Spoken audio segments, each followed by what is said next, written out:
get from.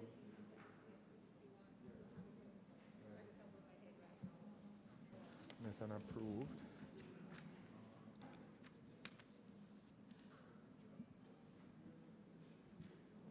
See for the community tourism demand study. Yes, community tourism.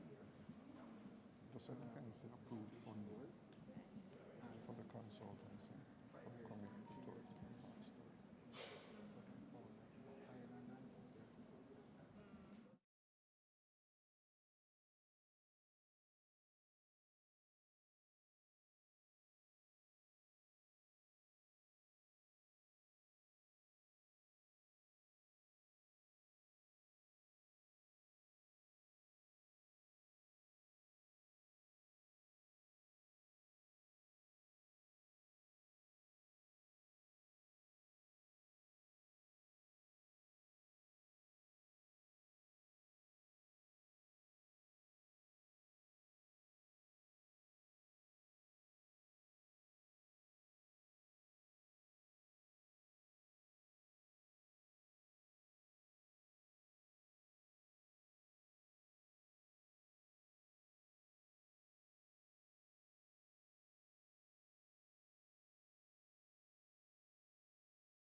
We are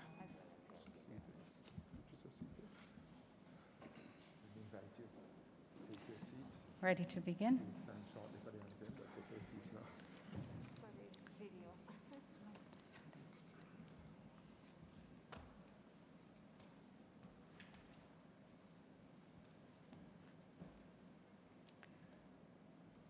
May I invite us to stand for the national anthem.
Thank you so much. You may be seated.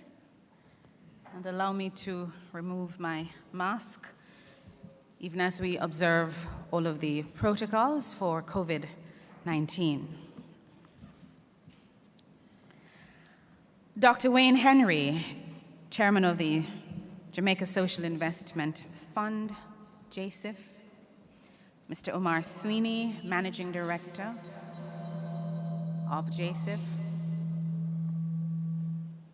Members of the JSIF Senior Management Team, members of the REDI 2 team, including Ms. Kamisha Bachan, Project Manager, and Ms. Andrea C. White, Communications Consultant, Mr. David Dobson, Chief Technical Director in the Ministry of Tourism, our main presenters for this session, Mrs.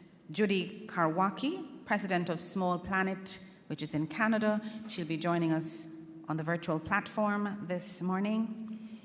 Dr. Bridget Roll, executive director of the Ministry of Health in the Bahamas, and she too will be joining us online. Dr. Susan Otuokon, executive director, Jamaica Conservation and Development Trust, the JCDT. Our community tourism enterprise operators who are here with us today at the AC Hotel, community tourism audience that will be joining us or that would have joined us on the virtual platforms, and other key stakeholders, representatives of the media, including the PBCJ team. I am pleased to be here this morning to tourism seminar, which is being held under the theme Community Tourism, a Win-Win for Jamaica. It is indeed a win-win for Indigenous communities, the connected industries linked into the tourism value chain. The socio-economic aspects of all of these communities and Jamaica as a whole. No longer can we as an island state depend on sand, sun, and sea as a competitive advantage, as we recognize that travelers from all over the world are desirous of authentic and diverse experiences in destinations. And I believe all of us present also recognize that community tourism is one of the key avenues by which Indigenous and even urban communities alike can benefit from creating REDI 2 program, and I expect that we will have very robust discussions here this morning, and we will certainly all learn from the experience. Just before we get started, however, please note that this meeting is being recorded for quality and training purposes. By continuing to be in this meeting, and this is for all of our friends who are online, you are consenting and authorizing JSIF or any entity authorized by JSIF, such as the PBCJ, to copyright, use, and publish any of the images or recording in any format taken during the current year. You understand that these images may be used for a variety of purposes and may appear on the JSIF's website, the PBCJ website, any promotional materials, or any other media now known or to be invented. You also understand that JSIF or any entity authorized by JSIF will use these images exclusively for JSIF purposes and not for any commercial gain. And so, ladies and gentlemen, at this time, it is my pleasure to bring to the lectern Dr. Wayne Henry. He's an astute economist by profession and a gentleman of many other roles with the government of Jamaica. Today, he is here in his capacity as chairman of the Jamaica Social Investment Fund, JSIF. Dr. Henry comes now to deliver the official welcome and opening remarks for the Jamaica Social Investment Fund's Rural Economic Development Initiative 2 Community Tourism Seminar. Please make him welcome. Dr. Henry.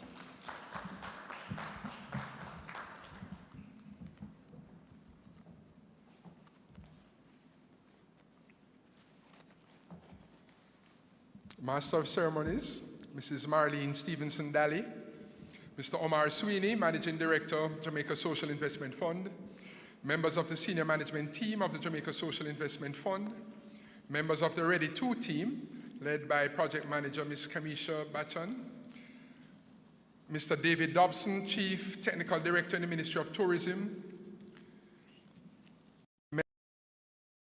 World Bank, both local and overseas, joining us online, our main presenters of today's sessions, Mrs. Judy Karwaki, President of Small Planet in Canada, Dr. Bridget Roll, Executive Director in the Ministry of Health, the Bahamas, Dr. Susan Otuokon, Executive Director of the Jamaica Conservation and Development Trust, JCDT, Community Tourism Enterprises present here today, community tourism audience online, and other key stakeholders. representatives of the media, including the PBCJ team, live streaming the event. Ladies and gentlemen, good morning. Good morning. That's not bad, given the numbers of persons here. I always say good morning twice to increase the volume. Good morning. Good morning. You know, a wife came to her husband at the end of the day and she said, honey, I have good news and bad news about the car. He said, give me the good news first. He said, well, the good news is all the airbags work perfectly. So I'm truly delighted to greet you warmly, whether you are present with us in the audience or joining us on the various social media platforms. As chairman of the Jamaica Social Investment Fund, JSIF, I extend a special welcome to all our stakeholders, especially those who have joined us from diverse parts of the world to participate in this insightful seminar entitled Community Tourism, a Win-Win for Jamaica. The services industry accounts for 78.8% of gross domestic product, GDP, as data in 2020 would suggest. The hotels and restaurants industry, which captures the majority of tourism activities, was disproportionately affected by the COVID-19 pandemic, recording a decline of 53.5% in real value added for 2020, the first annual decline since 2001, and the lowest level of real value added since 1992. At least partially, that governments have taken impressive immediate action to restore and reactivate the sector while protecting jobs and businesses. Many countries have also developed measures to build a more resilient tourism economy post-COVID-19, including preparing plans to support the sustainable recovery of tourism, promoting the digital transition, and moving to a greener tourism system. Still in its embryonic stage in Jamaica, community tourism requires continued attention and support to be further developed and promoted as a key element of the local tourism product. Just yesterday, the JSIF Board of Directors met and approved funding for community tourism demand study, some Jamaican $20 million. There are a myriad of linkages and synergies that could be derived from a strengthened community tourism product, which leverages outputs and relationships with key industries.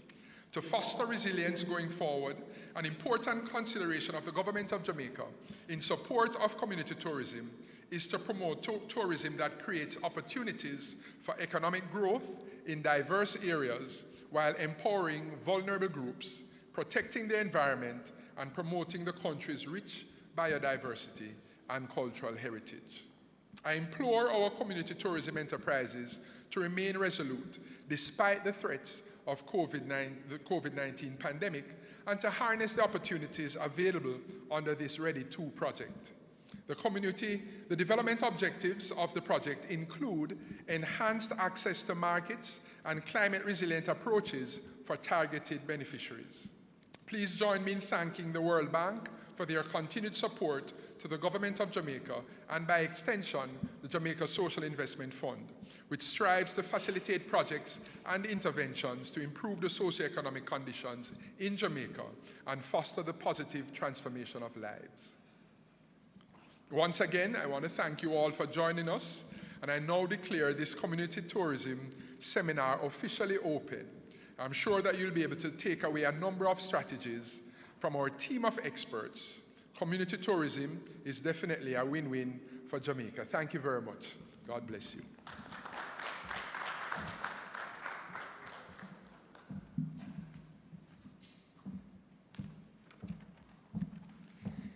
And thank you very much, Dr. Wayne Henry, government with a proven track record in leadership. He currently holds the post of Chief Technical Director within the Ministry of Tourism, Jamaica, where he has been instrumental in providing oversight in the successful formulation and implementation of an array of policies and programs which are currently benefiting Jamaica's tourism industry, including the area of community tourism. May I invite him to come at this time with his remarks, and may I ask you to make him welcome.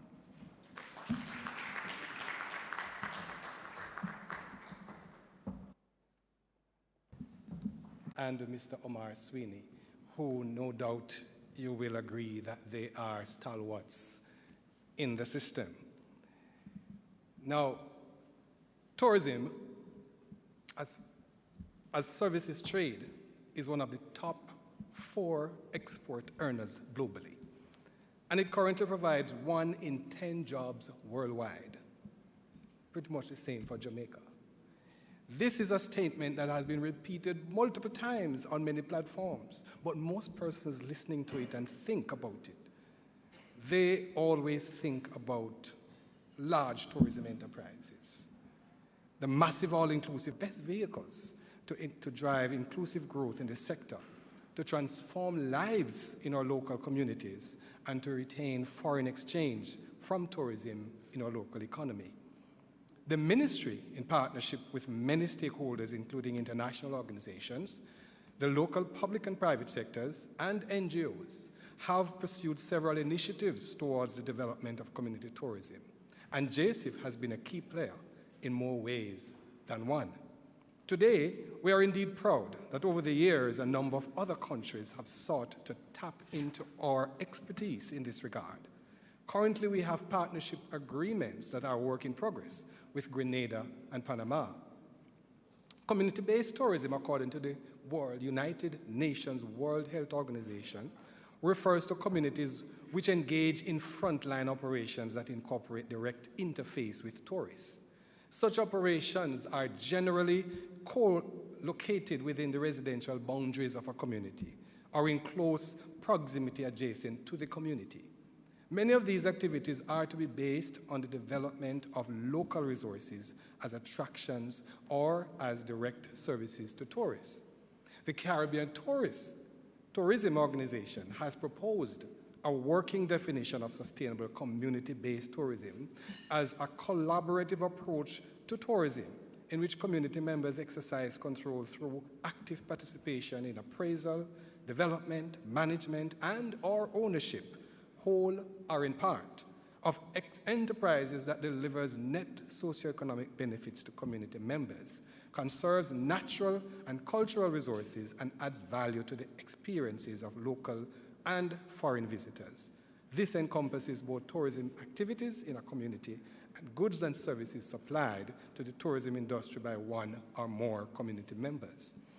Of course, we do have a national community tourism policy, and that policy and strategy states that community tourism takes place where there is an interaction between a host community and a visitor that leads to sharing of an experience, product, or service that has been created by a business or enterprise from within the community.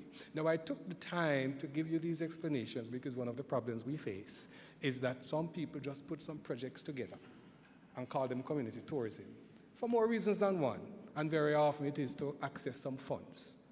But we want to put in context what community tourism really is today.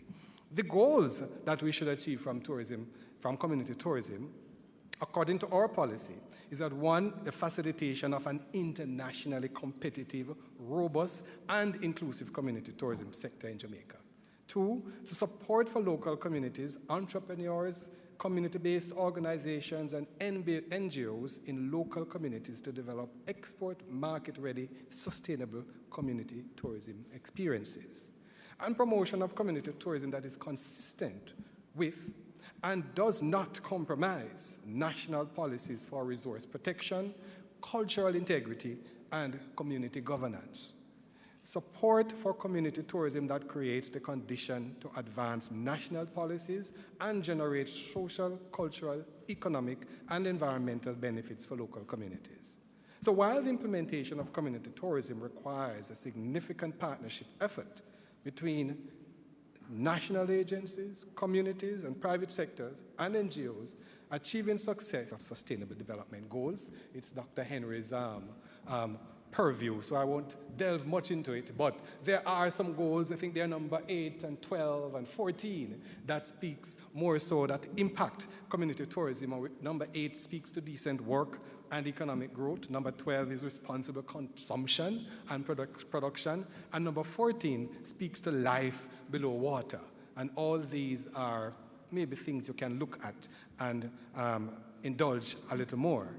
Now, there are some key elements of community tourism. To make optimal use of environmental resources that constitute a key element in the community development, maintaining essential, viable, long-term economic operations, providing socioeconomic benefits to all stakeholders that are fairly distributed, including stable employment and income-earning opportunities, and social services to host communities, and contributing to poverty alleviation. So it's not about a single community tourism enterprise that merely employs a few persons and may from time to time purchase a little bit of agricultural produce from locals. It cannot be about maximizing profits with little or no attention to carrying capacity and environmental protection. If the entire community is engaged, the heritage, equal opportunities are provided for everyone, and we all work towards a common goal, then it cannot be anything other than a win-win for everyone. There are different models, and the models are not necessarily specific to tourism, but can be applied to community tourism. There is a concept of one village, one product. In Thailand, they call it one tamban, one product, and this is aimed at producing competitive products, using local resources in which the area has a competitive advantage. And networks and clusters, this is one of which we are looking at the moment. A business cluster is a geographic concentration of interconnected businesses, suppliers and associated institutions, a particular field. Clusters are considered to increase the productivity with the companies, with which the companies can compete nationally and globally. And then we have partnerships formal, partnerships between communities and the wider society, such as government, private sector, and NGO. So sustainable community tourism development requires the informed participation of all relevant stakeholders, as well as strong leadership to ensure wide participation and consensus building. Community tourism is not something that once it starts, it is then allowed to run on autopilot and then gradually fizzle out. Or JSIF and the ministry throw a lot of support behind it, and after 3 to 5 years down the road, it is not able to meet the requirements for licensing. Or contentions brew over who should be in charge or who should benefit more, and of course, dies a natural death. It is a continuous process, and it requires constant monitoring of impact practices among them. So going forward, we ask the questions: what should be done differently to achieve win-win for everybody? If we had enough time to collect your responses, I have no doubt that there would be many and varied. So let me, in the interest of time, just take a few pointers. Upon review of our tourist arrival figures, our numbers have been increasing at a decreasing rate. This is a clear indication that we must seriously consider diversifying the tourism product, and it is our view that community tourism is the answer. Over the last decade and a half, the ownership structure of room stock has shifted from over 80% locally owned to over 80% externally owned. While we welcome foreign direct investments, the current structure has implications for the retention of foreign exchange in our local economy. We believe that community tourism is the answer. Data has shown that today's travelers want multiple authentic experiences whenever they travel to a destination and have their selfies to post on social media. They want to see how people live, get involved in the things the locals do, enjoy local cuisine, learn a little about the culture, and not to mention enjoy the local entertainment. Community tourism is the answer. So we must begin to form community clusters that pull together all the local tourism assets and create lasting products. We must tap into the assistance available to be properly organized and marketed to achieve growth and development. We must make every effort to comply with all the regulatory requirements to protect brand Jamaica and encourage repeat visits. The ministry and its agencies that community tourism can be a win-win for everyone, and the time has come to make it happen.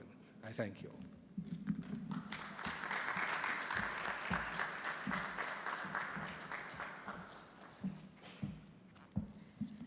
Thank you very much, Mr. Dobson. We note your suggestions for the way forward, and I'm sure later on in the discussion, many more suggestions may come to the table. But diversifying the product, as someone who works in the industry, is something that you hear all the time, and so that's one important piece of the ownership structure that you spoke about in respect of room stock, and perhaps allowing us to do what the minister speaks about when he talks about retaining more of the dollars that come into the country so that we don't have too much of it going back to the foreign-owned entities. And we love them, we welcome them, but we would like some more of that money to stay in our communities. And of course, the business of authentic experiences, again, that is something that we can't deny. It is being sought, especially by our millennials and our Gen Zs. They are wanting to come into communities to experience what the locals experience, to live the lives that the locals live, and all of that. And of course, tapping into available markets and complying with the regulatory requirements, which will allow us to eventually be world-class in our community tourism enterprises. So thank you very much for that. As we move right along in our program this morning, Mr. Omar Sweeney is a professional engineer with vast experiences in the area. In fact, he serves as chairman of the Professional Engineers Registration Board. Today, he is proudly wearing the hat of managing director of the Jamaica Social Investment Fund, JSIF. And of course, I believe we are aware that JSIF is among the leading government project management organizations, and they have been investing heavily in community development across Jamaica. This year, the JSIF will celebrate 25 years of remarkable contribution through the implementation of many impactful social intervention programs and infrastructure development. Without further ado, I now welcome to the lectern Mr. Omar Sweeney to deliver his remarks. Put your hands together for him.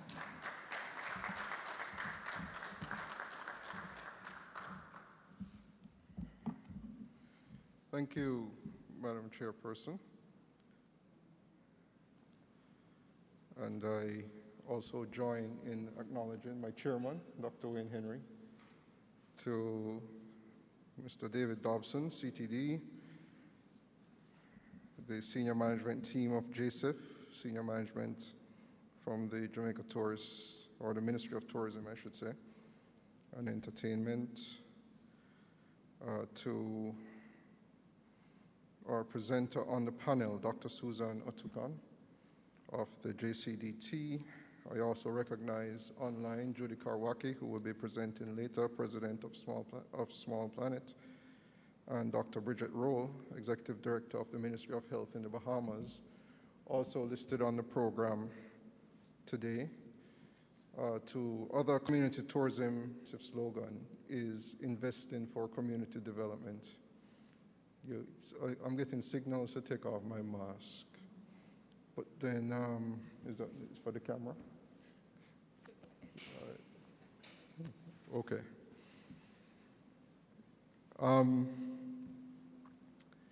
Let me say this. The mantra and slogan of JSIF has been investing for community development. And I'm quite proud to stand here this morning.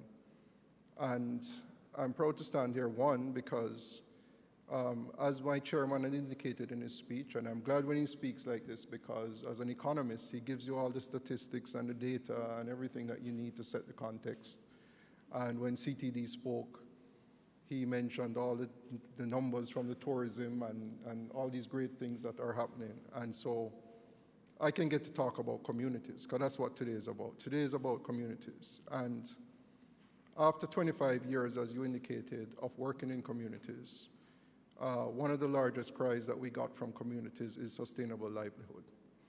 And when REDI was being designed, initially, the concept was that it would be a program that would support SMEs in their business and ventures in agriculture and tourism.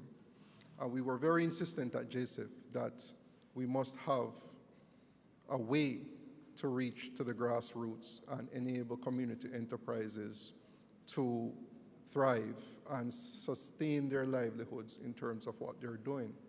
Certainly, we're proud that with the partnership of the Ministry of Tourism, if I were to pay tribute to the brand Jamaica, which we know as Jamaicans, I'm not going to say it is at the world standard, it is the world standard.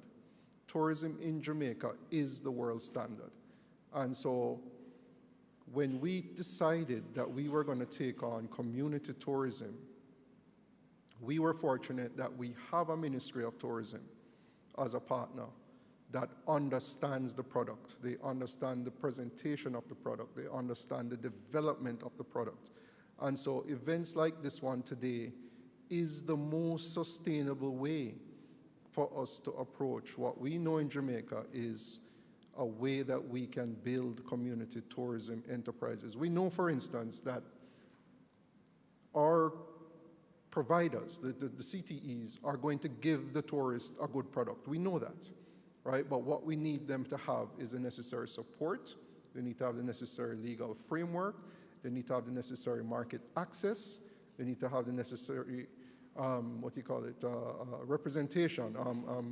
They need to be out there. And so these types of events under REDI 2, we will continue to develop the product in our partnership with the Ministry of Tourism.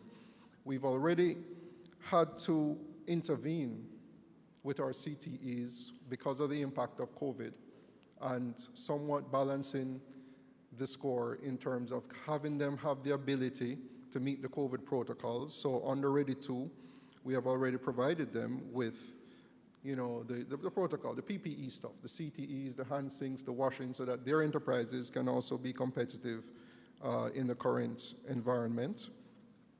And today we will examine the current realities of community tourism in Jamaica. We will explore the risks and the opportunities for the future of community tourism.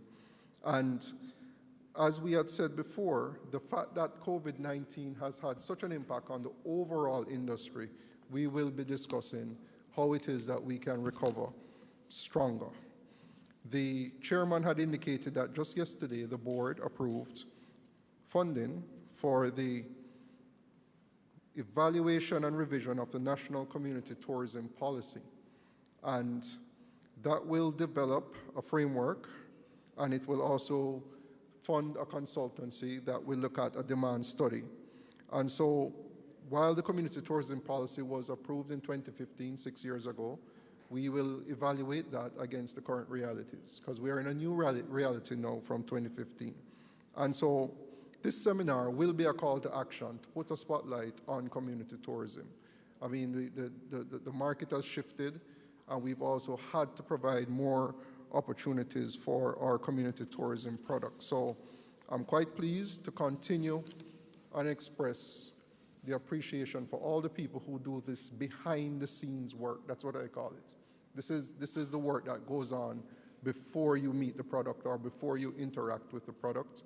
And so to the Ministry of Tourism, to the PIOJ, to the JSIF REDI team and our other well-wishers, and of course the community tourism enterprises, including the speaker that we have, the international speakers, who, because we're not looking at this as, just as Jamaica, it's a regional issue. And so it is quite good that we are able to, even in this COVID restrictive time, to have these discussions and develop the product. So I wish this seminar a good afternoon of discussion and presentations, and I just look and hope that it will move from strength to strength. Thank you.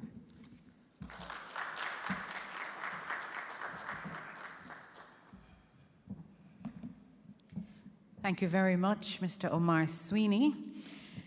And we certainly look forward to exploring our current realities. We know they're a little tough, a lot tough in some instances, and there are many risks.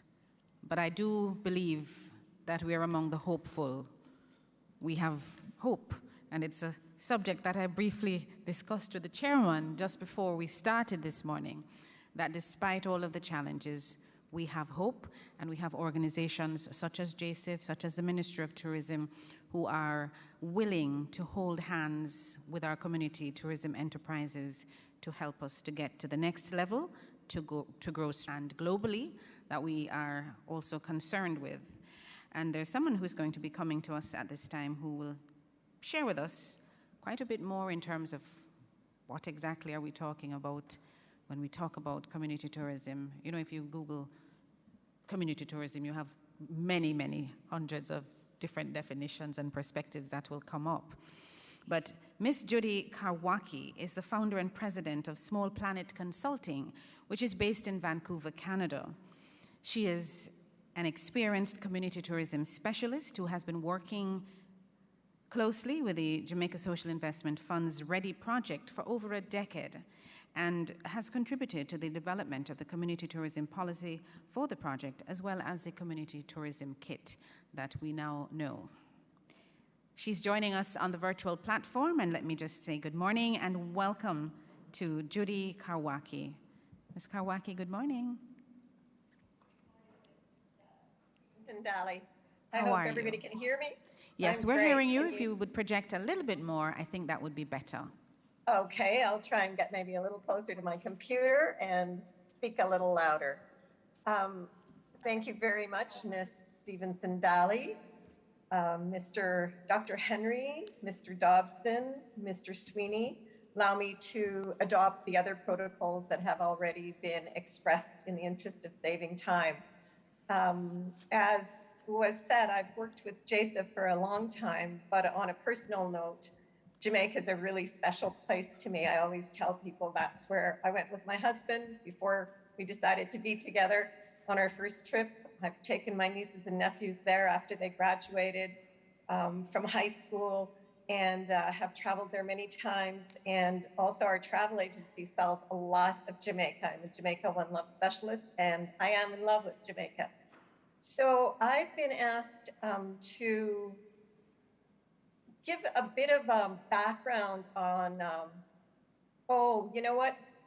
Sorry, my screen sharing has been disabled, and I would need that to be enabled in order that I could share my presentation, please.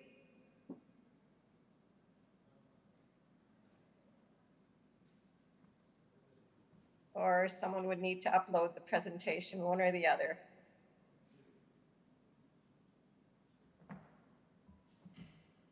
Hello? Give us a second, Okay, Judy. great. Just wanted to make sure somebody knew. Could you give Ms. Karwaki sharing privileges on Zoom? My technical Yes, director. so while that's happening, I'll just continue and say that I've been asked. Alrighty, I guess I'm not seeing my slide. I'm only seeing myself. You guys are seeing the slides? Yes. I am not seeing them. Okay, Yes. perfect. Okay, so I'm not seeing it, so I'll have to assume that you're changing the slides as I go along. So as I said, what I'm doing is sharing a bit of the history of JSIF and some of the important things that have happened. I'm now on the slide with the topics. I'm going to talk a little bit about the international context behind the national policy and strategy, the first one. I'll talk a little bit about JSIF's REDI 1, and then give my input on what I think some of the next steps should be. So as we see in the next slide, there's been a shift away from mass tourism, as was pointed out earlier by Mr. Dobson and Mr. Sweeney. Certainly Jamaica is known for its beach tourism, and that's always going to be important. People still want to do that a lot, but people want to go beyond the beach now. Even those people that are going to the all-inclusive hotels, we're now, if you could move on to slide 3, please. They are looking for more than that all-inclusive resort experience. They want to do something different. They want to have an authentic experience. And yes, keep going, one more, keep going. Yeah, they want to have an authentic experience. And so this is really happening. I mean, we hear this from our clients. Before, they used to talk about, you know, the great hotel rooms and the wonderful buffets in years. And they talk about experiential travel, immersive travel, transformational travel, conscious travel. This is all part of this shift to people wanting to have a different type of experience to really understand the destination. Next slide, please. And what we're seeing is a rising interest in community tourism. This is happening around the world. This particular slide is from another study that was done by the World Bank in Africa, but it's pertinent to Jamaica and the world because it just shows that community tourism interest is rising at a higher pace than is other mass sort of forms of tourism. In this case, they found that the forecast growth for tourism overall in Africa was 7%, but for community tourism, it was more like 10%. Next slide, please. And we're also seeing a rising interest in rural tourism. World Bank, UNWTO last year said that it was the special theme of tourism and rural development. And if you pay attention to the UNWTO website, you're going to see that they're now running all kinds of initiatives to promote and develop rural tourism. And this is something that the CTs and Jamaica should be keeping an eye on because there are many opportunities now to work with the UNWTO and FAO to develop rural tourism. And so that's sort of the background to the national strategy and policy that was developed in 2011. I worked on that policy along with Hugh Presser, who is a Jamaica consultant, a wonderful consultant who unfortunately left us a few years ago, and also another sustainable tourism consultant. So we're just gonna review that a little bit. The next slide shows a bit of an overview of the REDI program. It was a $15 million program, 6 years, ending in 2017, and the goal was to reduce rural poverty by increasing earning potential. On the tourism side, the focus was on community tourism, and there was this policy and strategy that was developed to guide that process. Next slide, please.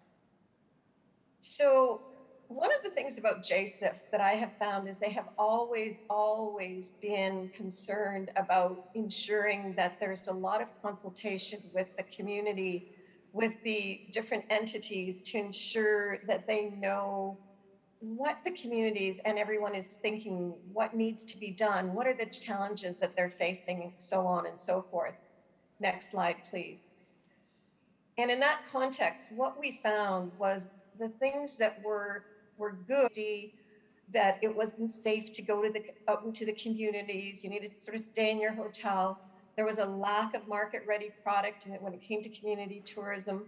The location of many of the experiences is challenging because they're often far away from the main destinations, and there are accessibility issues like poor roads or long distances, etc.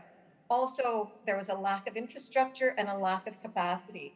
So working with the communities and with all of that consultation, we came up with this vision, which was approved by the communities and all of the partners, JSIF, Ministry of Tourism, TPDCO, and JTB. And the vision was an invigorated tourism sector that enriches the quality of life for communities and exemplifies and strengthens Jamaica's national policy values and interests. Next slide, please. Also, a definition was developed, which Mr. Dobson indicated earlier, is respectful interaction. And the goal is to enrich both sides so that there is a linkage of cultures, a more understanding, an opportunity to get to know each other and to ensure that there are more benefits for local communities. Next slide, please. There was an experiential travel focus that reflects that kind of background that I spoke about, that people want more. They want this authenticity now. They don't want to have the made for TV kind of experience. They really want the real experience. So we focused on developing these kinds of experiences using a product development methodology that's been used in many countries in the world and has proven to be successful. Also, there was a very strong market-ready approach, and this approach was developed in Canada to support Indigenous tourism development, and we've used it in many countries with great success. And the idea is that enterprises are at different levels of development, and that they require different levels of intervention and different types of intervention depending on where they are in their development. And that has sort of been the foundation of the community tourism process in Jamaica. One of the things that I mentioned that community tourism is really rising, and there is this global community tourism network now. In fact, Planetara was supposed to be here today, but unfortunately they were not able to make it. But they've been doing research around the world and looking at what is going on with community tourism, and they've declared that Jamaica's community tourism policy and strategy is a best in class internationally. And I know that myself from talking to and working in over 40 countries, and so many other countries are envious of what Jamaica has. Curacao, for example, where I've been working of about 25 businesses that were in the community tourism program with JSIF. This was about 5 years ago. And from that, we came up with these 8 enterprises that were really market ready, and a few others have been added since then, or should I say close to market ready. Bunker Hill was also added, and Trenchtown, but we've got RIV, the CCAM, Charlestown Maroons, Ambassador, Blue and John Crow Mountains National Park, and the Salt River ones. And these enterprises and others have had about 250 million Jamaican invested in helping them to meet those international levels and to get to that higher level of where they can be equal to everyone on the world stage. Next slide, please. So the investments have occurred in infrastructure and equipment. There's a lot put into that. We see some examples here from RIV, from CCAM, from Charlestown Maroons. Also, a lot of effort was put into, next slide, training and development. Next slide, please. Improving tourism skills and knowledge. And this occurred through having all kinds of workshops and boot camps, and giving the CTEs, the community tourism enterprises, the opportunities to visit other CTEs to learn from each other for peer-to-peer learning. Next slide, please. An important aspect was this toolkit that was developed, which shows enterprises what needs to be done to develop and market and operate a community tourism enterprise, and importantly, how to get a JTB license, because getting a JTB license is the step that's required in order to be marketed internationally by JTB. And I think we have to be very, very proud that it was selected as a sustainable best practice by UNWTO and OAS. JSIF also supported the enterprises going to trade shows. Next slide. As well as branding that occurred. We see the JSIF, the new brand. I'm not sure if you guys are seeing that, because I'm still seeing the last slide on trade shows, but we could move to the branding slide if it hasn't been done. In addition to branding, we also had, my slides are not advancing, sorry, so I'm not seeing what you're seeing, I don't think. We also had the brand promise, which shows up there. And this presentation will be available to you, so you can look at these more closely. But in the interest of time, I'm moving through it quite quickly. There was also brochures and a website that were developed. Next slide.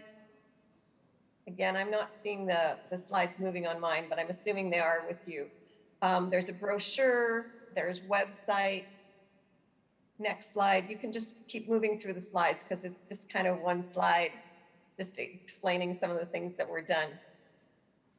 Yeah, they're not moving. Unfortunately, the group is not seeing them according to comments. I don't know if we can catch up because we're still at trade shows and we should be a couple slides past that. Ah, here we go. So we had branding as mentioned. It's reflective of the Jamaica brand, but it also is special and shows the community experiences brand in the home of all right. Next slide, which would show the brand message. Yes, so it represents the unique and authentic experiences that define Jamaica and are only available in Jamaica. nowhere else in the world. Immersive, cultural, interactive, and educational. Next slide. We also had a brochure that was developed, which featured those 8 enterprises at that time. Those were the ones that were close to being market ready. I'm sure that there will be more of this done in the next phase. Next slide, please.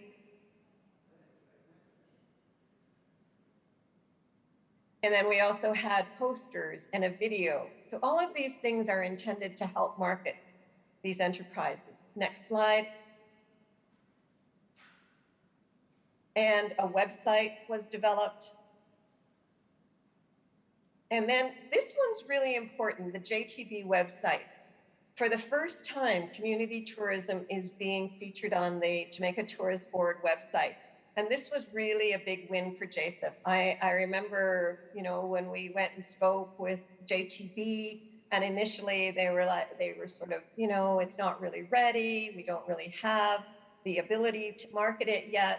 But with the REDI 1 program, this was a big win. So we now see community tourism being promoted on the JTB website, being promoted to the world. Next slide, please. Some of the key benefits and shifts that we saw is now we have this small portfolio of market-ready businesses. There is this greater choice for Jamaican experiences that visitors are looking for. We're seeing tourism in the more remote region. There's a lot more knowledge and skills, and there are more jobs and economic opportunities, although many of those have been eroded by COVID. And I think most importantly, and you can see that in the face of this focus on infrastructure and development of knowledge and skills, but without sufficient marketing, we didn't see the uptake in terms of getting the visitors that should be happening, and the revenues were not as high as they should have been. It became difficult for the CTEs that were registered, that were licensed by JTB to retain those licenses. And there was some product deterioration because you can't keep maintaining if you don't have them.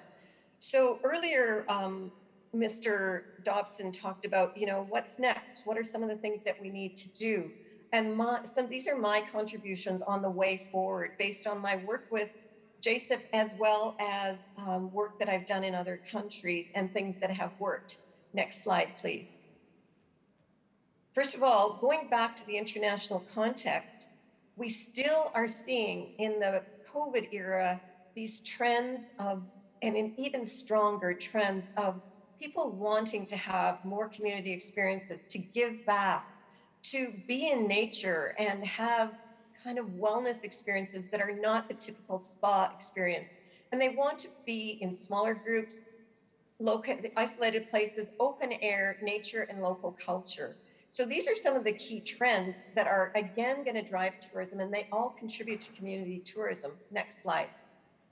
However, there are also a lot of concerns from travelers in the COVID era.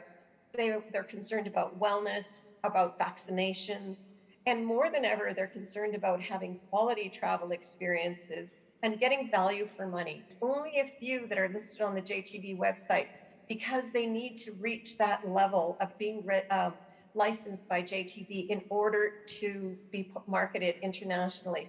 So it's really critical to increase the number of experiences, and it's really critical to develop enhanced and new community-based tourism experiences. Next slide. The toolkit that was developed is a key piece of doing that. It's got everything that communities need to understand how to develop, market, and operate community tourism businesses. There's a business planning template, there are financial management templates. All of these need to be updated, and I'm sure that will happen. Next slide, please. But it gives a starting point. Oh, one back, please. On all of these sorts of things. So it's really important for the enterprises to use these tools that have been developed by JSIF and the coaching that's provided by JSIF and TPDCO and the ministry and all the partners that are working together to develop community tourism. Because as was mentioned earlier, it is a business. You need to be operating as a business. And it's important to have sustainability. And yes, the government, the authorities all need to contribute to that, but it's also incumbent on all of the partners, and especially the community tourism enterprises, to participate in that process, because they're really the only ones that can move themselves forward in the long term. So really important that the communities and the enterprises and all of this associated partners focus on market readiness, more important than ever in today's COVID world. Next slide. Another aspect that I feel is very important, and I know not everybody agrees with me, but I believe the simplification of the licensing process to some extent is required for the CTEs. This has been one of the barriers to getting more market-ready enterprises, because the standards are very high, and I think they could be reduced somewhat, and particularly the costs need to be reduced somewhat. I know since COVID, I've had operators who, who've said, we cannot continue to get our license because of these barriers and costs, et cetera. Also critical is a marketing program focused on community-based tourism. JTB marketing, domestic marketing is more important than ever now. As was mentioned earlier, domestic marketing has been important as part of the recovery. We need media and travel trade programs. There need to be alliances with small resorts and hotels so the promotion is occurring. And business to consumer promotion through social networks is really important. Next slide, please. Also, some of the important aspects that need to occur are marketing research. And I was really pleased to hear that a market demand study is going to be done, because that's really the foundation to determine where we are now and to identify the opportunities and to move forward. A short-term marketing plan is required, and it's necessary to measure these successes and go back in 3 years and determine what is going on and how things are moving forward. As has been said before, community tourism is a win-win for Jamaica. There's certainly a lot more to be done, and there's never going to be sufficient funds to do everything that needs to be done. But Jamaica is the envy of the world when it comes to community tourism, and it is a win-win. You should be proud of what you've done, and I look forward to seeing the progress in the next stage. Thank you again for inviting me to participate. I'm honored for that. That's the end of my presentation. Thank you very much, Judy Karwaki from Small Planet. No stranger to Jamaica, and I believe you have given us quite an overview of the journey that JSIF has taken in collaboration with so many other agencies across Jamaica in this community tourism venture. So we should all have, those persons who are online and those here, should have a better understanding, not just of community tourism, but JSIF's journey in community tourism. Thank you very much. Dr. Bridget Roll is a highly specialized and accomplished professional in the area of education and training, and has contributed significantly to the development of several impactful policies and programs in the Commonwealth of the Bahamas. Dr. Roll currently holds the role of Executive Director in the Ministry of Health within the Bahamas. She currently has direct oversight for developing a comprehensive workforce wellness program, as well as coordination of the disaster management program for the Ministry of Health. She's a member of the Bahamas COVID-19 task force. Dr. Roll is also an author of 5 children's books, as well as other publications, including Bahama Host, which is a comprehensive customer service manual for the Ministry of Tourism in the Bahamas. Ladies and gentlemen, she's going to be talking with us now a little bit about COVID-19 recovery, potential opportunities in community tourism within the Caribbean, with special reference to the Bahamas. Dr. Roll, good morning and welcome. A little bit about COVID-19 recovery, potential opportunities in community tourism within the Caribbean, with special reference to the Bahamas. Dr. Roll, are you on? Good morning. Good morning. Can the host please allow me to share my screen? I believe you now have privileges to do so.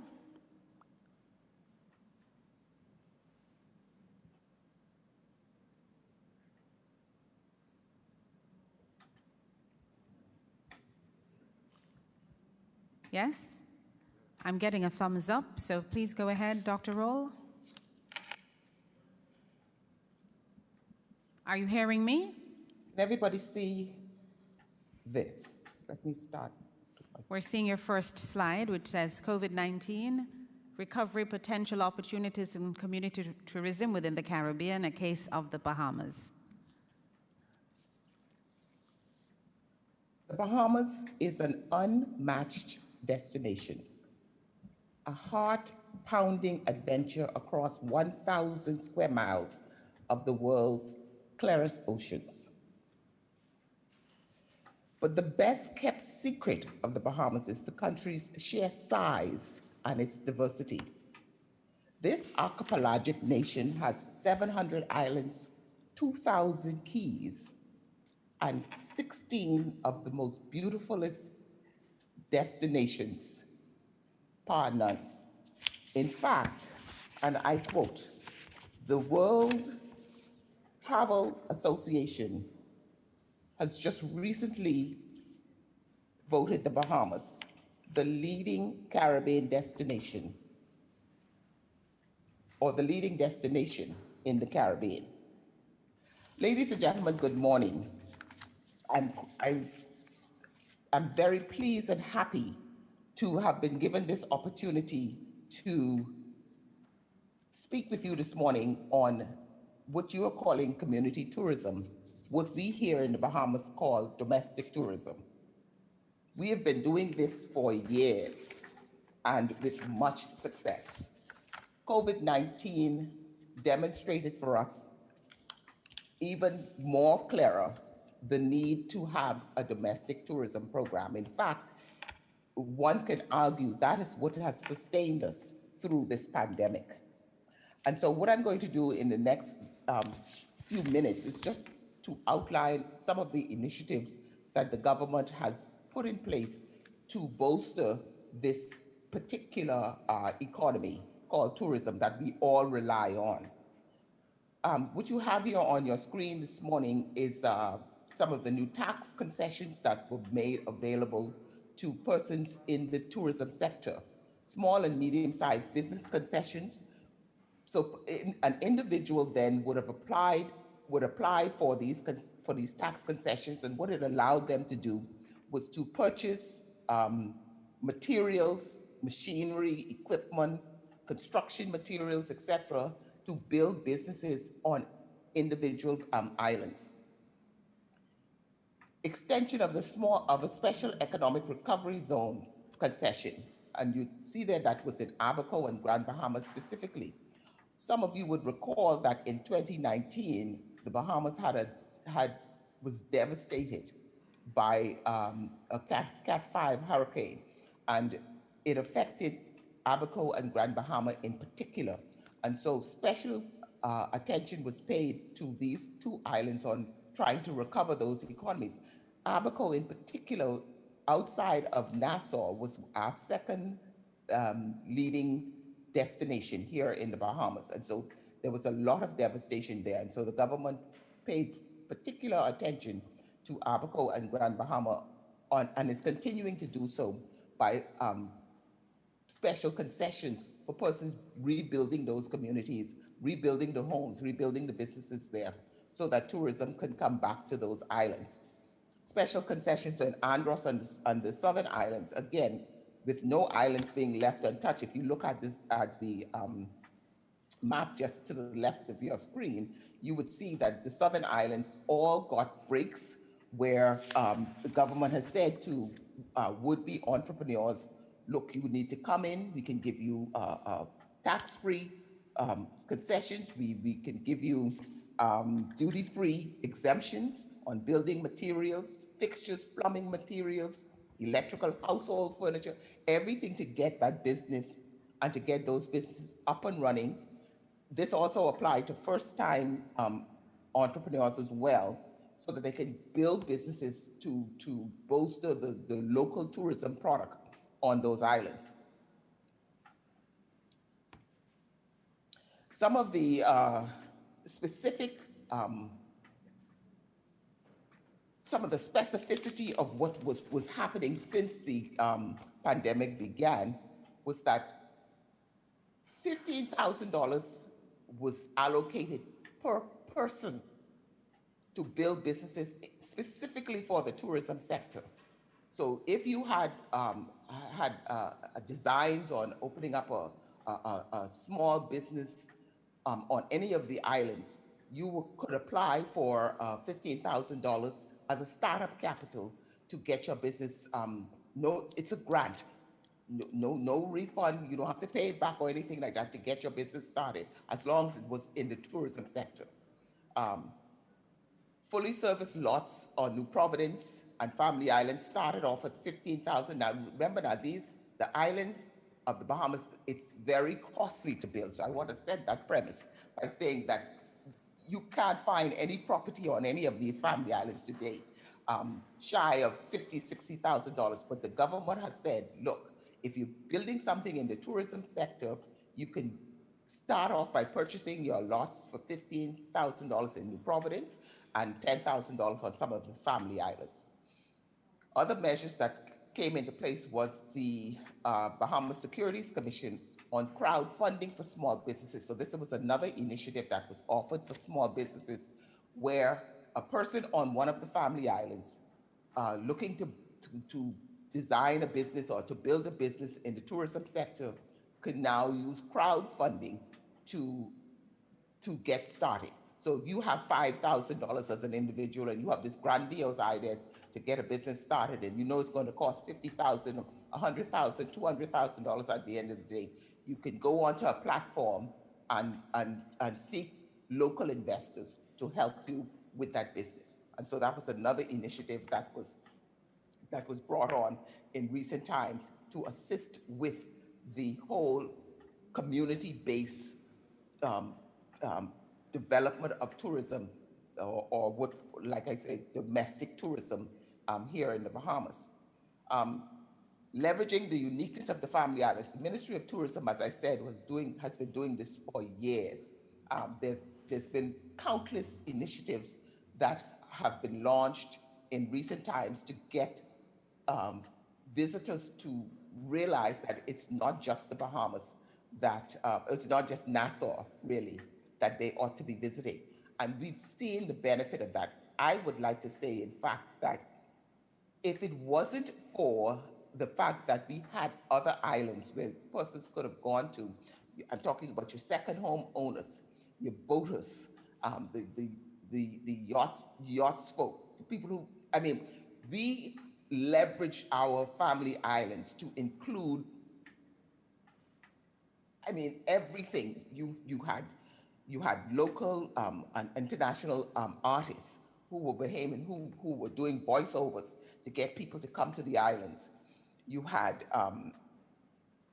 athletes visiting. You know, we have a number of international athletes or professional athletes coming back and zeroing in on our local products on our islands, and it actually was the saving grace for the Bahamas. It was actually the saving grace for the Bahamas during this pandemic. We saw so many people come in and went to our family islands. As I said, the second homeowners, those people who were running away from COVID and who would have had homes on our on some of our islands, came back and was able to sustain our economy in a big way.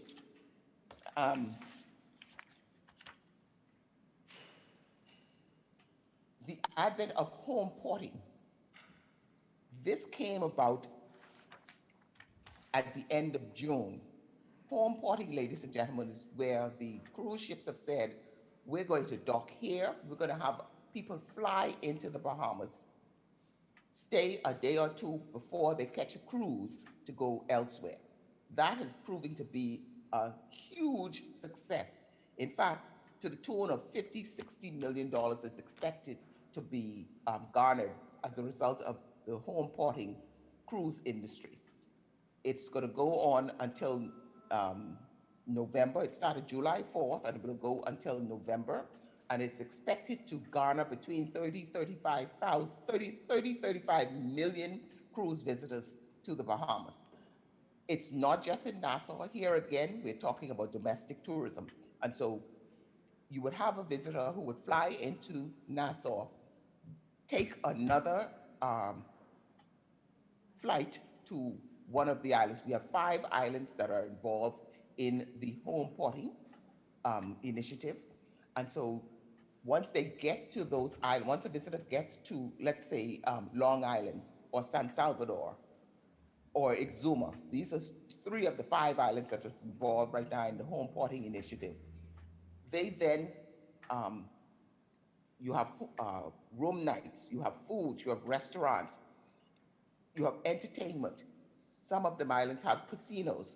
And so you have all of this happening even before the tourists get onto the cruise ship.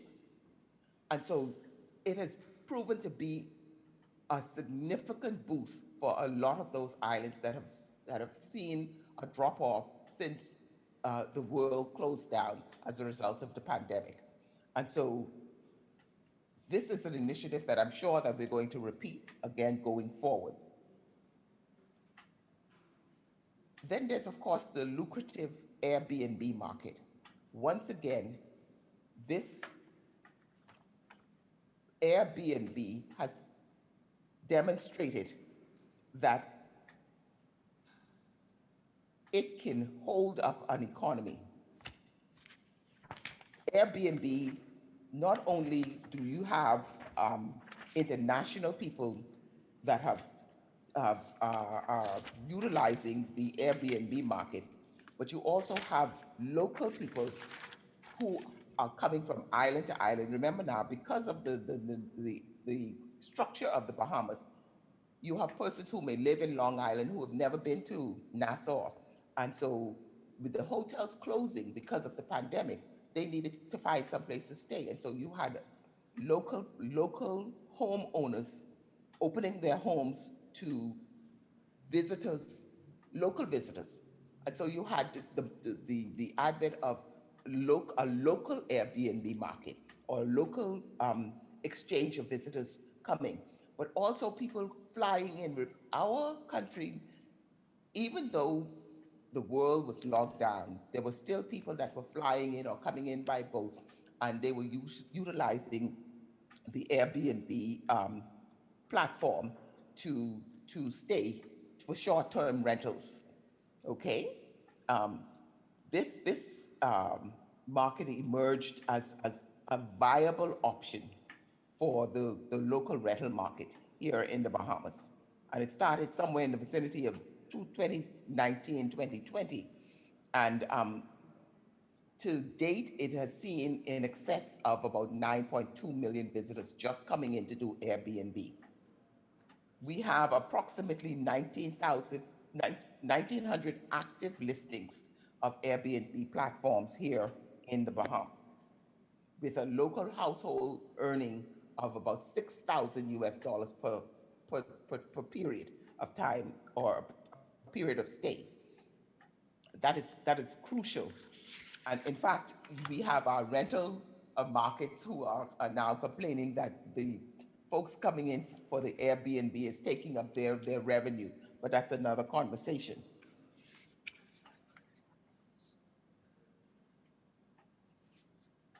Then, of course, the cruise port development.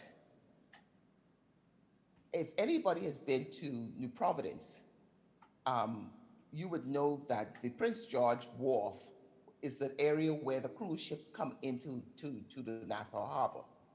Well, that is undergoing, as we speak, a $250 million development. And let me just show you if you see this slide here, visualize this going on right now in the country. Even during the pandemic, this work did not stop. In fact, construction did not stop at all during the pandemic. There were certain projects that couldn't stop because of the sheer volume and size of what was going on, and the monies that were involved had to continue. But of course, with careful management of those projects, the work had to go on. And this was one of those projects, the Nassau Cruise Port development. And so this work has been ongoing, and it is going to revitalize the downtown cruise port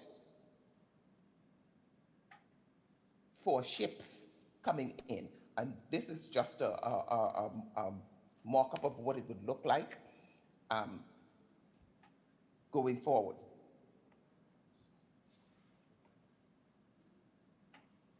However, germane to visitors coming into the Bahamas to enjoy any of our family islands, the Ministry of Tourism, along with the Ministry of Health, implemented a robust health visa initiative. That has not been done anyplace else, I don't think. And what it says that any visitor coming to the Bahamas must have a negative RT-PCR test. Once that was established, you go in and you fill out your health visa form application. You indicate that your test was negative 5 days out, and you're free to come. Since that time now, we're saying now, if you're fully vaccinated, you don't even need the RT-PCR test to travel. Once those mechanisms were put in place, visitors were able to comfortably come to the Bahamas knowing that it is a safe destination. All of the hotels do frequent testing every day of all of their visitors once they come in. So despite you coming in with a health visa that says that you have a negative RT-PCR test or you have a vaccination, they still do testing once you arrive at the hotel. This gives a degree of assurance to the visitor that they can roam around those properties and not have to worry about catching COVID. And that has worked beautifully for all of the islands. And so you would see that regardless of where you go in the Bahamas, you have to have this health visa that says that you have a negative RT-PCR test. And that's for the international visitor as well as the local domestic tourists. We're seeing now hotels, properties on all of our islands are at near capacity right now because of, one, the home porting, which allows for visitors to come in a couple of days before they have to get onto that cruise ship, or just the regular tourists who would have been cooped up in the United States or wherever they're coming from for a year and just feel like they need to break out and come someplace and not so big and overwhelmed with other people. We're seeing near capacity in most of our hotel properties. And as I said, the Airbnb market is burgeoning. Any place where you can stay, we are seeing visitors arriving. Our numbers are almost pre-pandemic from where they started, based on what the Ministry of Tourism is telling us. And so we're seeing our numbers creep back up in terms of visitor arrivals. Airlift is up. The local airlines, they had a 60% jump in airlift year to date from last year. And this is because local people are traveling in and around the Bahamas, looking for that experience, just trying to clear their head, so to speak. And so we're seeing a high volume of persons traversing the islands. And it is a good start. It's a good start to get us back on track. We can't even say post COVID because we know that COVID is not going anywhere right now. And so what we're doing is, as long as they are fully vaccinated and as such. And so right on the side of this this photograph right here, you'll see the Margaritaville Beach Resort. This is just another one of the properties that was just recently opened here last week. As a matter of fact, they had a ribbon cutting for this Margaritaville at the Point. And this is going to spur the downtown development of New Providence. And so, ladies and gentlemen, what I'm trying to say is we have always done domestic tourism or community tourism here in the Bahamas. But what we've done recently is we're highlighting some of the uniqueness of the islands so that the visitor could now, and that is somebody mentioned earlier, this is what the visitors are now looking for. They're not looking for that big grandiose experience anymore. They're looking for the uniqueness, the bird watching, the fishing, the fly fishing, the drum making, the home cooking. They want the unique experiences that can be found on many of our islands. Andros, for example, we have the ecotourism. Andros is, of course, is the largest landmass here in the Bahamas, and it is known as the premier ecotourism destination for the Bahamas. And so you have tons of people that want that experience, and so they would go to Andros. And so what the Ministry of Tourism has always done and will continue to do is to market each of our destinations. We're not marketing the Bahamas anymore. We're marketing Bimini. We're marketing Exuma.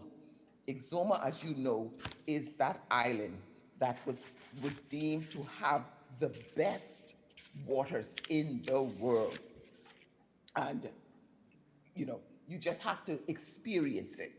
And so people come to Exuma just to experience the waters of the Exuma Keys. And many other things, of course, but primarily the waters of the Exuma Keys. And so, but all of the islands, as I said, San Salvador, which is one of the islands which have the home porting. San Salvador is one of those islands that we were told from very young was one of the first islands to experience commerce here in the Bahamas. It had the first post office. Okay, it's the island where Christopher Columbus landed. And so the uniqueness of what is down in San Salvador is what people are looking for now. And so this is what the Ministry of Tourism is marketing as destination tourism. Okay, and it has really, really sustained the Bahamas throughout this pandemic. And it has even sustained the Bahamas after Hurricane Dorian, when it hit the major islands, Grand Bahama and Abaco. We had other islands, so we were able to tell our tourists, look, we have other islands that you could visit. Okay, so you can't go to Abaco this year. Maybe you could go to Rum Key. Maybe you can go to Inagua. Maybe you could go to Cat Island. Maybe you could go to one of the other islands and experience the same thing. And that's what happened. And people fell in love with those islands. Because as I said, all of them bring a uniqueness about them.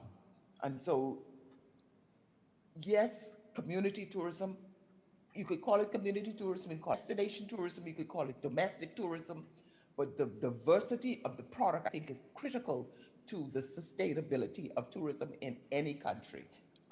Again, nobody, I mean, sun, sand, and sea, you could manufacture that in Dubai, but is that what people want? No, they want to experience something that is unique, and they want to know that they're the only ones on that island, or it's you know, it's only 6 of them coming, or, you know, they don't want a big experience anymore. And so hotels have had to pivot because they're losing a lot of market share to the Airbnb market, for example, or the Vivo, or some of these other destination platforms, because people are no longer wanting that big experience in the casino and the noise and the smoke and all of that sort of stuff. They want to feel like they are unique, like they're different. They want bragging rights. They want to be able to say to their family when they go back to their particular homes, look, I went and I saw the Bahamian parrot.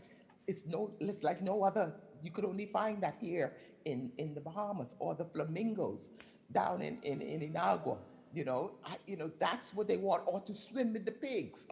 Listen, the swimming pigs have, set the Bahamas on blaze. Who knew that pigs could swim? Okay, so here it is on one of our islands in Exumas. People come and swim with the pigs, and they love it. Or they play with the iguanas. And, you know, these are the things that you could write home about. These are the things that your neighbor is not going to have that same experience because they went to Las Vegas and gambled. So that is what has set the Bahamas aside. And we have 16 of these islands that we market, and all of them are unique. All of them are beautiful. I mean, Harbor Island with its pink sand. There's no pink sand no place else in the world other than in Harbor Island. And so these are the things that people come look and market, where people come just to see all of the different species of birds that are here, that's here in the Bahamas.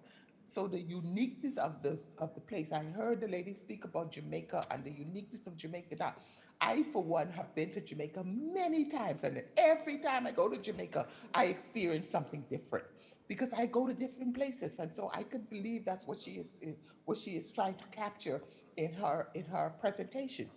And so it is that what you have to do to sell your, you know, Jamaica, everybody thinks when they hear but Jamaica, everybody thinks of Joe, reggae music and whatever.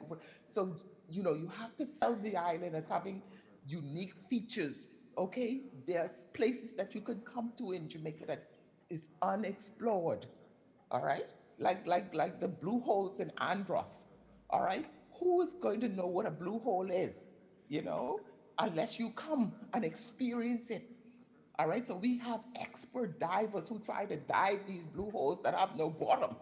All right, I can go on and on and on about domestic tourism or community tourism, but the key to all of it is the uniqueness of the product, the difference of the product, the people who are selling the product, and believing in the product.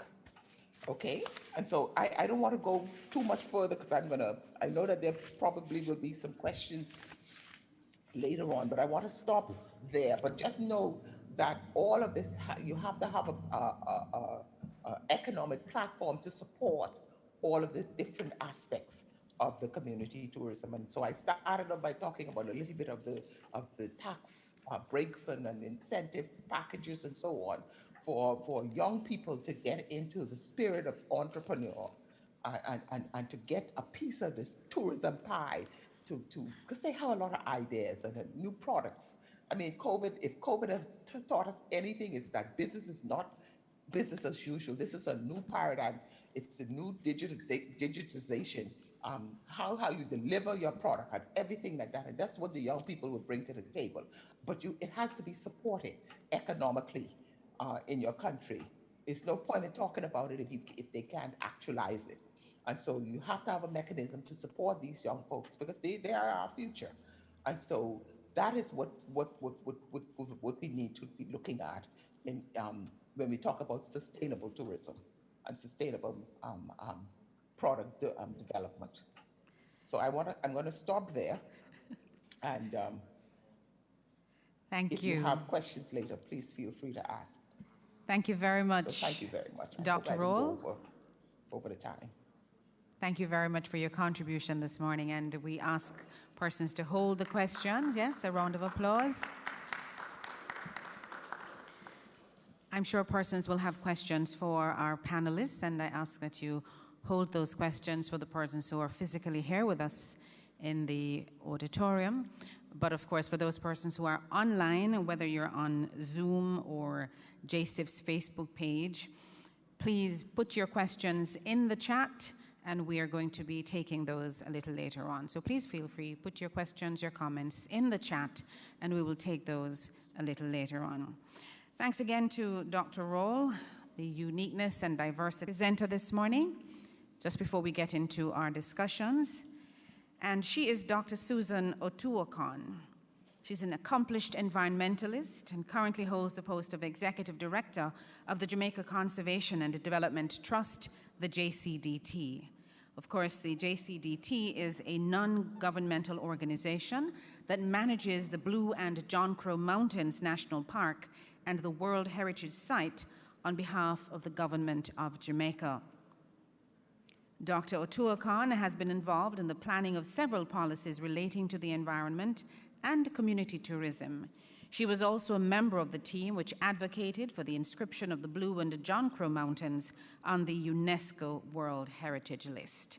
And she's going to be presenting for us this morning live, so we're going to invite our chair and our executive director and Mr. Dobson to retake your position. Do you have a slide as well?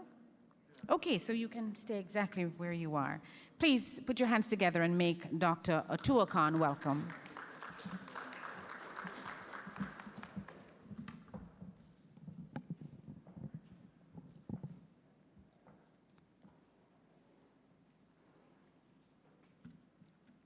Okay, good afternoon, everyone. And in light of time constraints, I'm sure you will allow me if I just acknowledge all our participants today.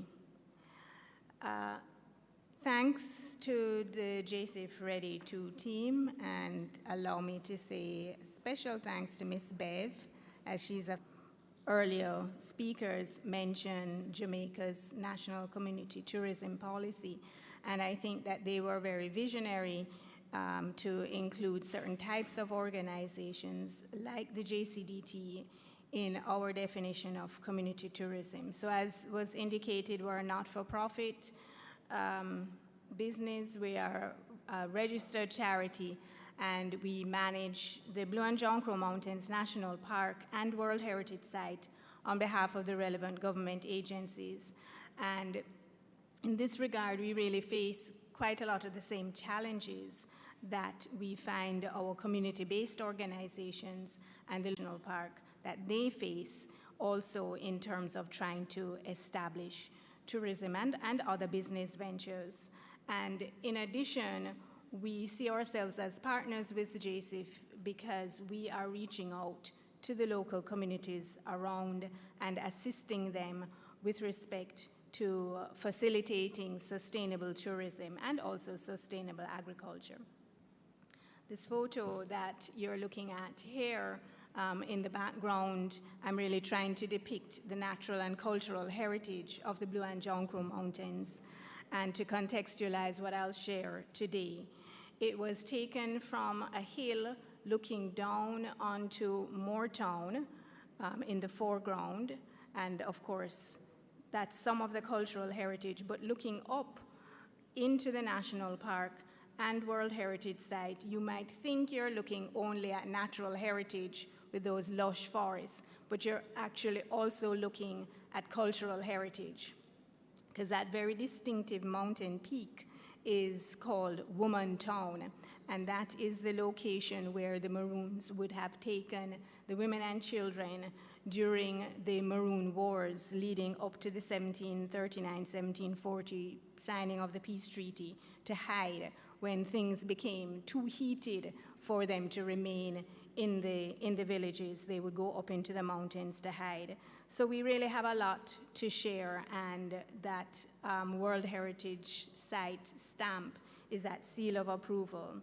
But first, for a little more setting of the context, and I'm having a challenge, of course. We, of course, have to have our technical challenges.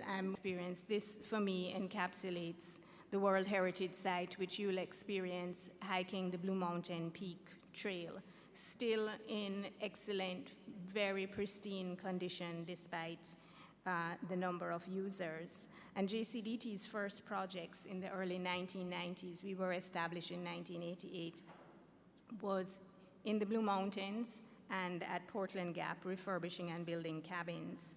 And also that's the main recreation area and rest stop along the trail. And on the JSIF REDI 1, we also were able to get assistance with respect to refurbishing and building new and improved accommodation, which people would have noticed and have been commenting on. And we also received help from the Tourism Enhancement Fund in this area as well. So those of you who would have hiked to those sites in the last couple of years would have seen we are really approaching world-class standards in terms of our tourism product. You know that national parks and World Heritage Sites globally are recognized as very important destinations for any country. So with respect to the JCDT and who we are, as I said, we were established in 1988, and a lot of our work has been constantly in the Blue and John Crow Mountains. And I'm hoping that the next slide will. Management of that site has always included a focus on community outreach, sustainable livelihoods, recreation, and tourism.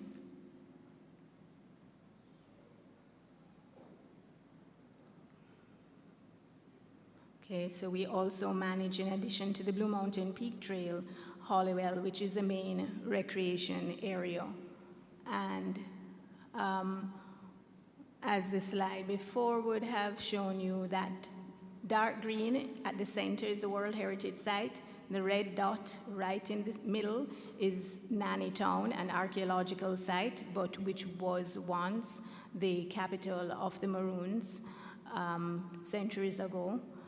To the left, outside of the World Heritage Site, there's a light blue star. That's Hollywell, our main recreation area, where a lot of our work is focused.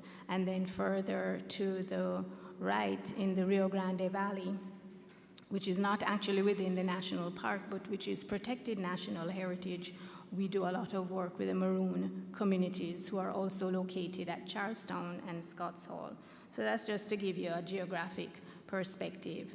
And a lot of our work, although there are about 50 communities within 2 kilometers of the national park, we have a very strategic focus on those that are very close to the existing recreation areas within the national park. What we do, conservation management, is related to the threats, the root causes of the threats, and from there we develop our relevant programs, and you'll see that recreation and tourism is one of those programs.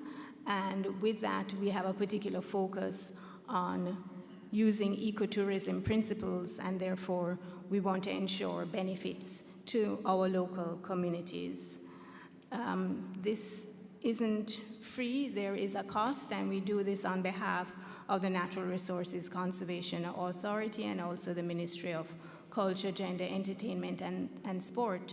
Unfortunately, they're unable to provide us with all the funds to manage the National Park and World Heritage Site, so recreation areas are very important. We see that as an area to build on. Right now, we're only at about 10% of our annual budget. Most of our funding comes from donors, international donors in particular.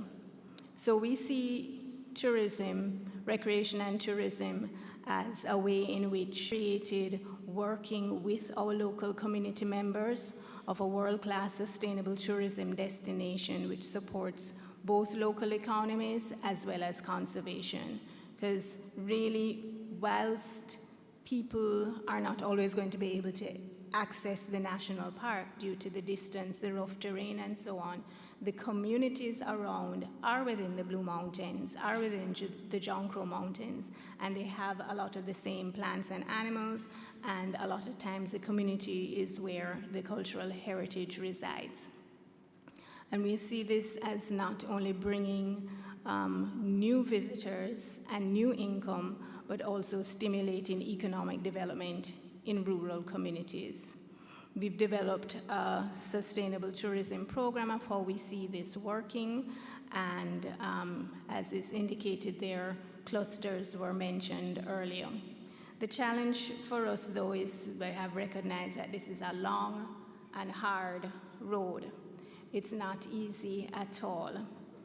But despite that, we have many, many achievements, and I'm not going to go into them. You see them listed there, but we have spent a lot of time focusing on planning, training, as well as product development, particularly within the national park itself. But despite all of that work and all of those achievements, there's a challenge to actually cross over the river. And you remember the gentleman who said we cannot cross it. So to go into a little bit more detail about some of the challenges and then the solutions, one of them is, as a small business ourselves and a business that focuses on a lot of other things like forest restoration, environmental education, having rangers out trying to improve compliance with environmental legislation. Whilst we have these sites that we're managing for recreation and tourism, we really did not have a site or operations manager at the level that I think we would have liked. And over the past 2 years, and particularly 2020, so I don't know if COVID provided us with an experience, with the opportunity to kind of stop, slow down a little. We had planned to do strategic planning in 2020, so our board took a long, hard from our local communities who came up through the ranks, starting as a tour guide, and on her own initiative went and started to get her degree, and she's just completing this year her degree in hospitality and tourism. And she's the person who is now has the responsibility for operations management. So someone who's from the community, has gotten training and improved and enhanced her education. So that is very important. Capacity is a big problem. It has been mentioned several times. Another thing that we had an issue with was getting a tourism license. Everybody knows that's a big challenge, and it was something that before JSIF REDI 1, we just sort of ignored because it was just too big a headache. And we had a lot of hand-holding. I think perhaps maybe even some phone calls on our behalf, because the tourism license isn't just about liaising with TPDCO and the tourist board. There's a whole host of other organizations who are not involved in tourism, who have other issues and concerns and things that they're doing. So they don't really want to come to visit your far site, or they may not have the transportation. So we really struggled with this. It was arduous, it was tedious, but I definitely think it has been worth it. And so if it is an individual or a family member who decides, I'm going to embark on this business venture, they kind of have a different approach and realize we're going to have to spend some money. It's a financial investment. But when you're working with community-based organizations who really were set up because they're interested in seeing their communities as better places. But prior to this, what they used to do was Christmas fair for the children, and maybe at Easter somebody would bake bun and give to all the, and on Labor Day to build and develop that business. So we need to spend time working with our communities for them to realize that low capacity. We recognize that within ourselves, that we have to focus on improving the personnel, the equipment, every aspect of capacity.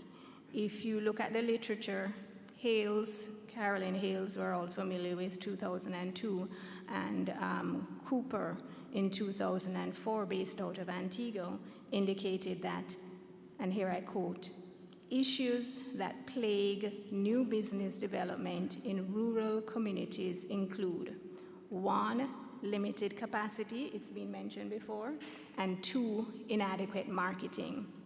And a lot of the work that we have done so far has been focused on planning and training. But one of the things that we have recognized is that training in and of itself is not enough. And I'll indicate in just a little while how we are planning to approach this.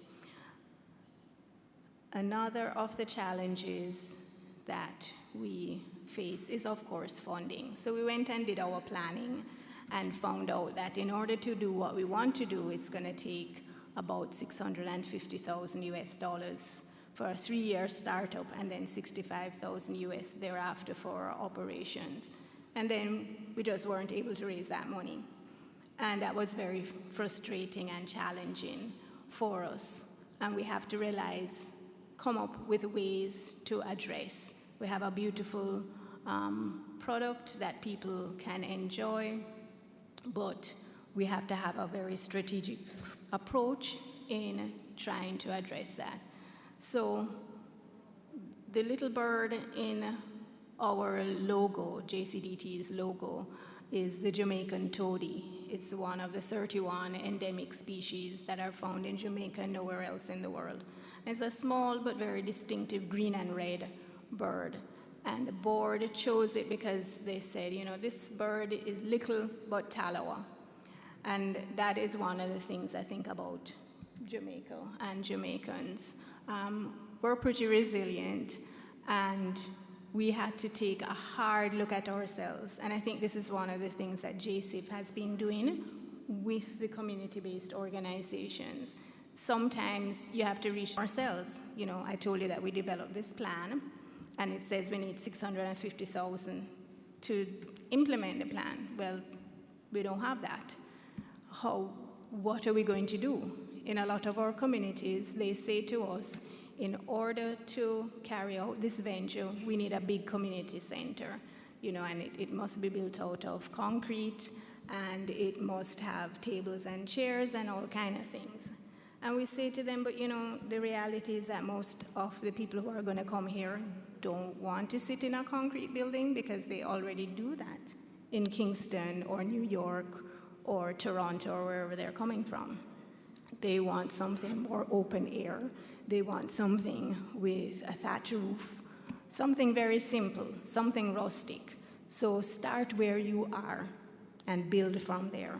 And so we had to take a phased approach in everything that we're doing. So we had to break down that big plan and into stages, and one by one we're implementing. So for example, also we had to realize that a lot of that emphasis had to be on building ourselves, because before you can really help other people, you have to at least have a certain level of stability, your own self. So we're focusing on the national park, and we were able to access funds not only from JSIF REDI 1, but the Tourism Enhancement Fund to do improvements within the national park. And I'll jump back to the partnership. So in terms of the national park improvements, we've improved the Blue Mountain Peak itself, and at Hollywell, we now have a discovery center or a visitor center with a mini museum and gift shop, which is really critical, necessary for any of these sites. And then downstairs, we have our cafe concession. And that cafe concession has been doing very well, and it's an example of partnership. So just the same way that JCDT as a civil society organization is partnering with government to manage the very important, internationally important Blue Mountains area, we are also partnering with our community members and with private sector. It took us a long time to find the right community members who, they just didn't bring the business acumen that our current concessionaires have. So partnerships are critical, and I think it's the way to go, and that the community groups also need to realize that they might not have the capacity within, and they might have to partner with other organizations, and that might be a partnership where there's a payment involved because you need to pay for certain services. We lobbied for quite a while to get national park entry fee increases. At Hollywell, it used to be just 100 Jamaican dollars to enter and enjoy everything there, machines. So that has improved that. So that's another thing that you have to look at, which I don't list there, and that's technology. And I think it's something that we have to look at to see how we can help our community members to address that. Another area that we had to look at is structural changes to strengthen our own organizational capacity. JCDT has a project that's just gotten started. We had our first project steering committee yesterday. It's called the Maroon Community Tourism Support Project, and it's focused on building community tourism, particularly within the Rio Grande Valley and 2 other communities, and 1 consultant. A lot of the community-based organizations just don't have that capacity in terms of, you know, sometimes you might have basic ability to read, but do you have the ability to go through a contract and understand exactly what it means? Or you might have, as has happened in several of our communities, a situation where one person has the money, and so with that money comes power, and then they're doing a lot of things and spending that money for the community. And then one day they decide, well, it's time that they need to reap the benefits of their investment. And the community sort of, what happened to us? But there's nothing, don't know if anybody is listening from Charlestown, but I'll say that I think this is one of their successes, that they have a very strong advisory board which brings the professional capacity that they don't have at the community level. So JCDT also had to look at, we need more business-oriented directors who have certain types of experience. So just this year, just last year, we brought on 2 additional directors to help. Another area is in terms of operational changes, policies and procedures. And we're in the process of going through and developing standard operation procedures. And that might seem like something very obvious in the private sector, but I don't think in the NGO sector and community-based organizations, no, we just do this because this is how we always did it. And because, you know, that's how I just learned to do it from my grandmother. But what happens when you're making, I don't know, saltfish fritters or sweet potato pudding, but nobody ever wrote it down, and then later on, those persons are left. Young people now have to implement. Yes, it's good to learn from the experience and the taste and so on, but somewhere you need to have it all written down and compiled. So that's another important area for us. Fundraising for our organization, we also realize that we have to not just totally depend on recreation and tourism. It might not bring in all the funds we need because, as I said, you need to put back into the business. So we're looking at other things like carbon trading on the private voluntary market. And finally, and I mentioned this earlier, as we have looked internally to make improvements in our organizational structure, to have greater focus on financial management, tourism and marketing, we are also going to be putting in assistance to our community members with respect to developing their organizational capacity. And our approach is going to be a mentoring style approach, because we have done a lot of planning and a lot of training and thought that, okay, this community has been trained. You have 5 people here who have got the TPDCO, Team Jamaica, tour guiding, and they have a good idea of what their product is, and then nothing happens. So we're putting in place a mentor with respect to the challenges that we have seen in community tourism within our own organization and within the communities that we work with around the National Park and World Heritage Site. And we look forward to reaching higher heights with JSIF REDI 2 and our communities. Thank you.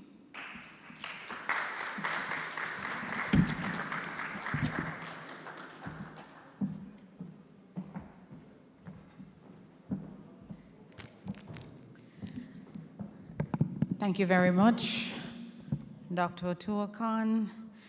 I believe we are up against time, but we were just taken through JCDT's community tourism journey, and from what Dr. Tuakan has said, there are clearly many challenges that have to be addressed over time. So if we have anybody with a question, now is the time to go to the microphone here. I believe we have one question that came in from the virtual platform, and it says, this is, I believe, from Tammy Fleming via Zoom. She says, I'd like to know the best agency to contact to gather all needed to start up a community tourism project. And in the case of operating as an individual entrepreneur, to start here from TPDCO, and he would be a good person to talk to as their product. Go ahead, Doctor. Remember, you're mic'd, so you can, no, you're not? Okay, please come. Thank you. I just wanted to maybe break down some of what the previous presenter was speaking about, and maybe for persons, especially community tourism enterprises. For many years at JSIF, when we worked in the park, let's call it there was very poor infrastructure, poor roads. There was a lot of vulnerability of the product to landslides and things like that. And pre-REDI, I'm speaking about pre-REDI because you mentioned that JCDT had been around from the late 80s. And pre-REDI, what would happen is we would engage with JCDT on time because their concern, especially while they were doing good work in the parks, was that the infrastructure that's needed to support community tourism was not there or not protected. So you would find this in a compound, you'd find it in Moortown, in other areas which are ripe for community tourism. And the solution really is that you need a multidimensional approach from government entities, but you also need NGOs that are supporting now community people and their enterprises, small shops or small enterprises, to be able to access a mass, a critical mass of finance. And so there was, I saw when you went through the slides, there was, I can see the literature and translate it, and I just think that if you could share a little bit about that journey for the JCDT in terms of, yes, REDI came along eventually and we did the, but there was a lot of things I know that happened in between. So if you could share a little bit of that journey, especially I think for CTEs who are watching, because those are some of the things that are affecting them in real terms, and so while they may get a grant here or a grant there, I think to understand the journey and the resilience that's required to get to where JCDT is, where you have a shop on the Hollywell and things like that. Heard because I might, or yeah, okay. Oh, good point.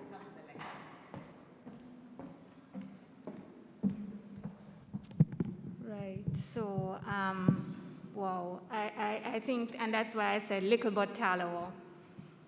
And a lot of the people in our community-based organizations have been there, a long time, and some of them kind of getting frustrated and so on. But you have to be in it for the long haul because, the reality is, in any case, even if you were just a regular small business, it doesn't happen overnight. But a lot of times people have this perspective that, you just get into business and then you become a millionaire, and it's not the lotto.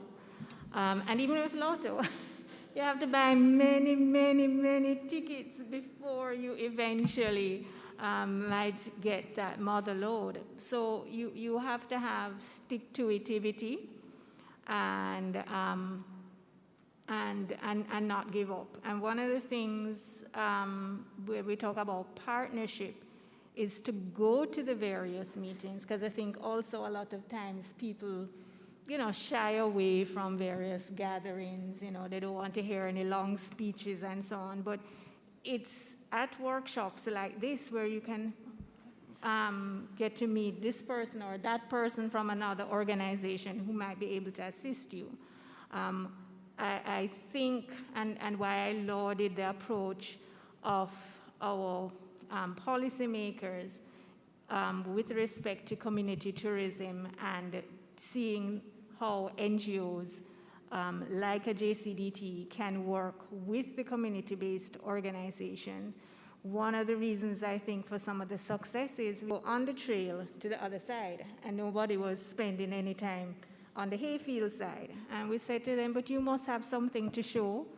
What do you have here in your community? And lo and behold, they have this amazing, not just one, but two ruins of great houses.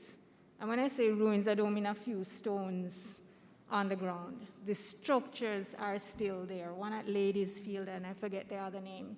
So it was just amazing. Beautiful places with a really nice scenic walk to get to the sites, historic sites. So we brought in the heritage, I think we had Ministry of Tourism, TPDCO, and so on, to the site, and they have been giving them assistance.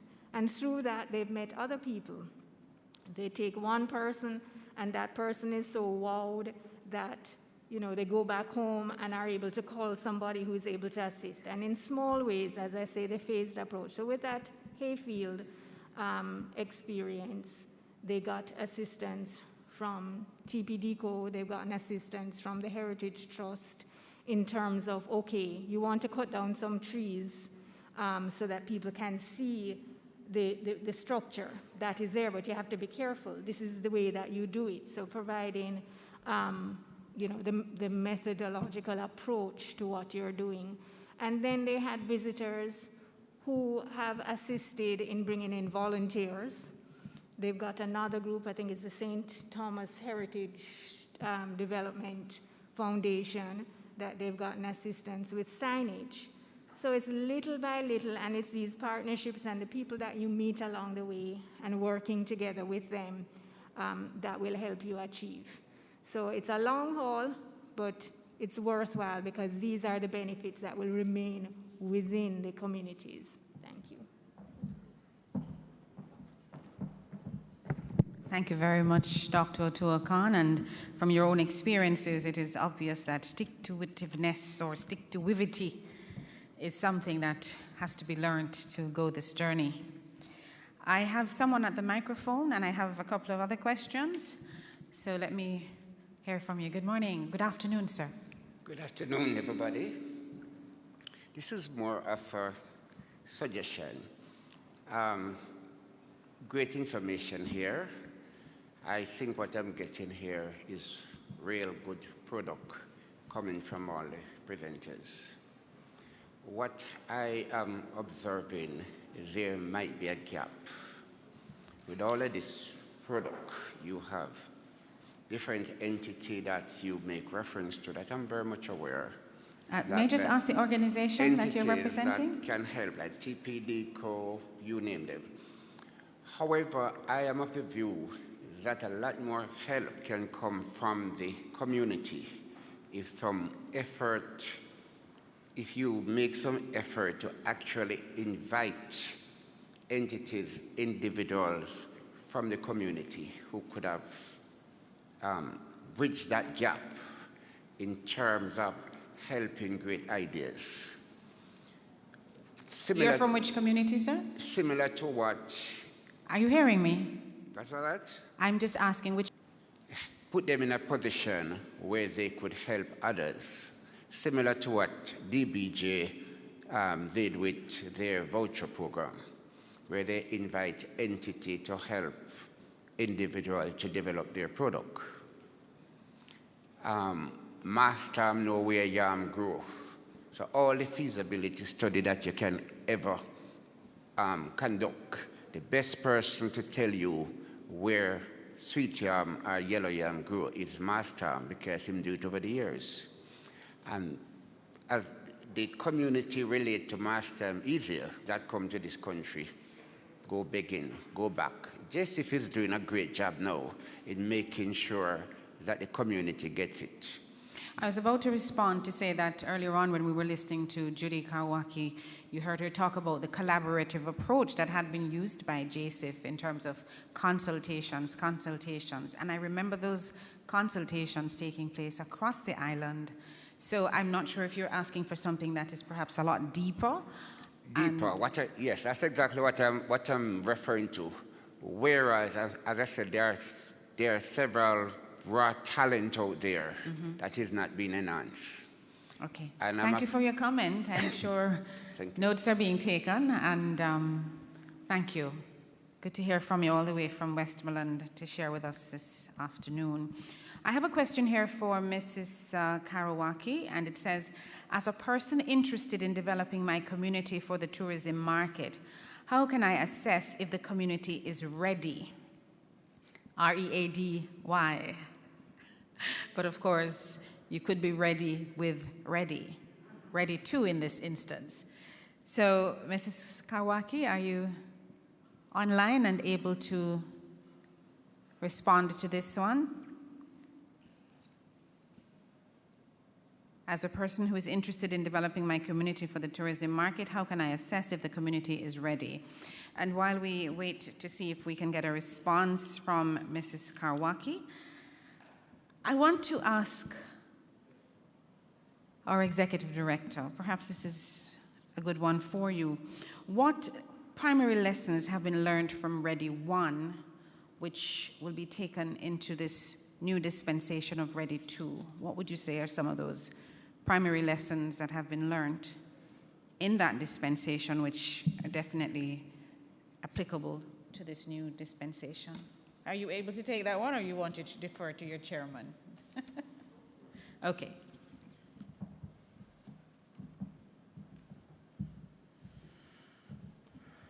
Thank you. I acknowledge the comments, of course, earlier made by the gentleman.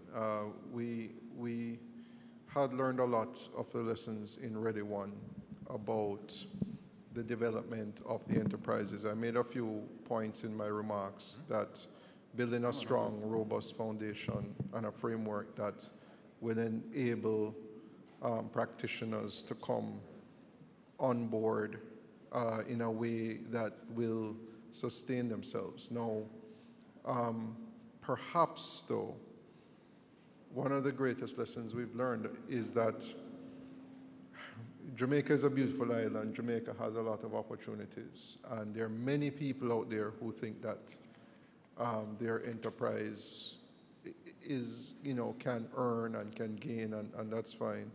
But one of the things that we looked at in understanding the product is that competition in tourism is global.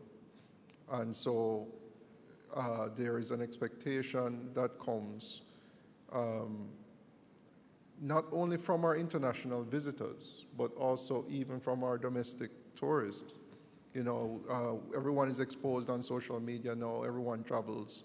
And so they come with an understanding of a minimum product. So, when I listened to Judy's presentation and she spoke about the rise in demand, for example, for that community tourism experience, and you may have seen some of the pictures where someone is eating like just some fish and bamiyan and that sort of thing, but they still expect to get a printed receipt. They still expect to get, a breakdown of what they're paying. So there are certain minimum standards that have to be met. And so when we look at entities now in terms of their own development, and the point the gentleman made, I don't want us to miss it because there's no better person than the person on the ground, the person who is there to tell you how it can work. But the input of the outside persons in terms of how you will end up having to place the product is just as important and just as valid in ensuring that when that tourist dollar comes, you can reap as much of it as possible. And so, from the sound of my voice and everything that we're saying here, I am encouraging the CTEs and the persons who are looking on in terms of developing their products, is to prepare yourself to be something that you're not today, because that's what you will have to be, in other words, to be successful as a CTE. And perhaps, we had a small group of 8 that we were working towards in terms of the registration before. I think on the REDI 1, we wanted that number to be much wider, but the breadth and the depth of what was required was restricting our ability to do that. So we're hopeful on the REDI 2 now that we would have. How many are you looking to for REDI 2? I'll only say this. I'll allow my colleague and CTD, David Dobson, to respond to the target. In terms of the resources that we intend to apply, I would say they're at least 3 times the amount. Okay, thanks. Thank you very much. I acknowledge the gentleman who is waiting with a question. I'm going to ask you to state your name and your organization before you you ask your question, but I'm going to allow Judy Kawaki, who is listening in from Canada, to take this question, which says, as a person interested in developing my community for the tourism market, how can I assess if the community is ready?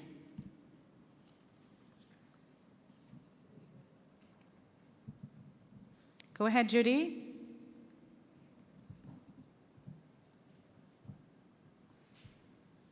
Did you hear the question? Hopefully you can hear me.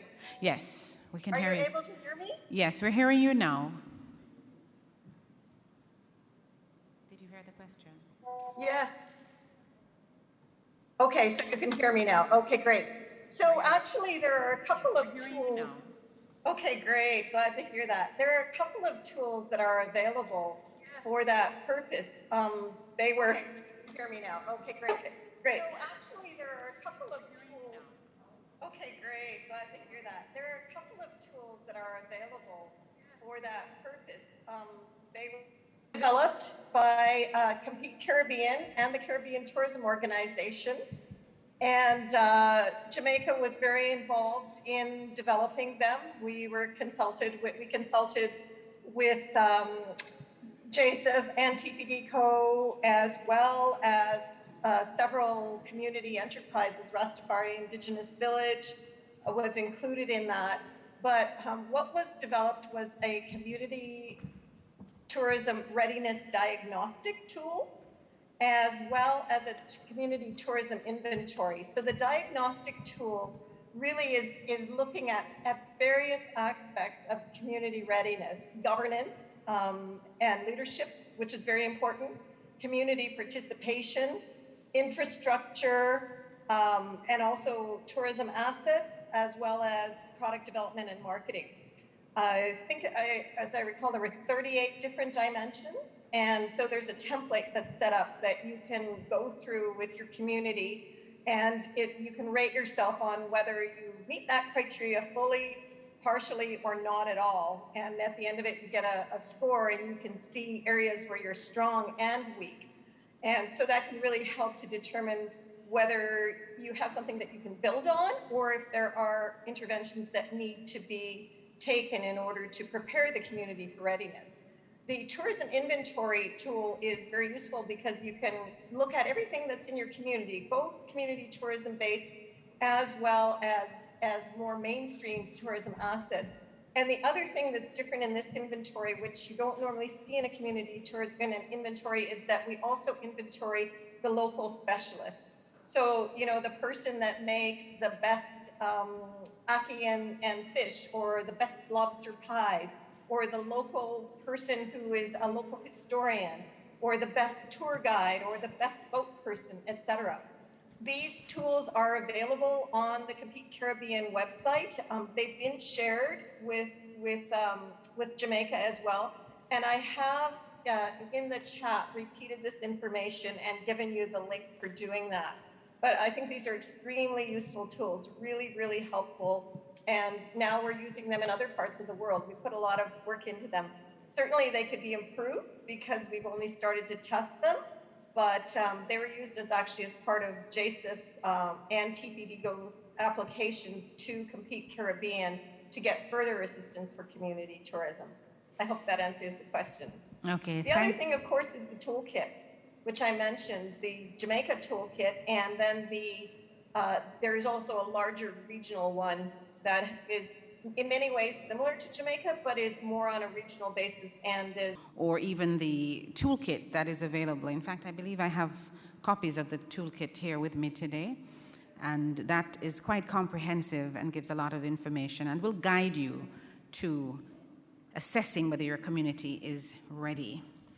I believe I'm going to have to part company at this time with our Managing Director, Mr. Omar Sweeney, and I'm also going to have to part company with our Chairman. And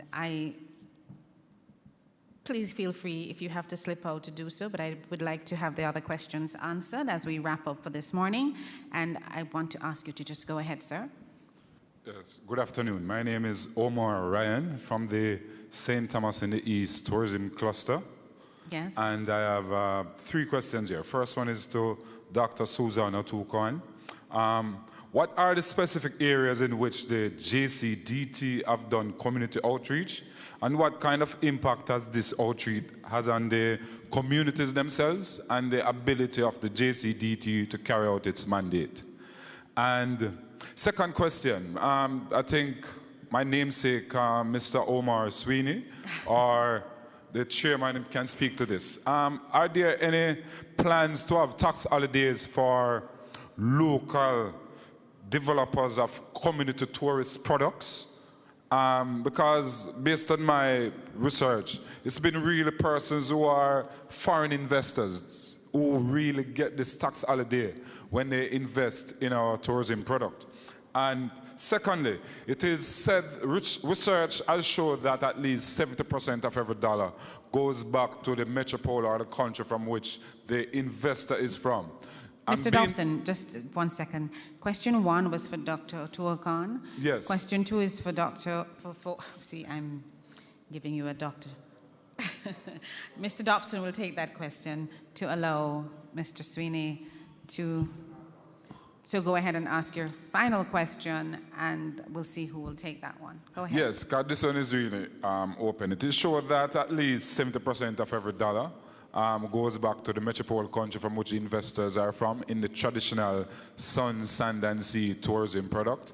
Under the new paradigm now of community tourism, is there any research to show how much of the dollar stays back in our country to really benefit our communities? That's my final question. Okay, Thank you. I believe Mr. Dobson can take that final question as well. So, Mr. Sweeney, we want to thank you for being here today. It really was good to have you. Thank you for facilitating this, and as well, a big thank you to our chairman of JSIF, Dr. Wayne Henry. Gentlemen, have a good day today, and we will take care of things and wrap things up in your absence. All right, so Mr. Dobson, well, let's have the lady first, and then you can come and take the other question. Thank you.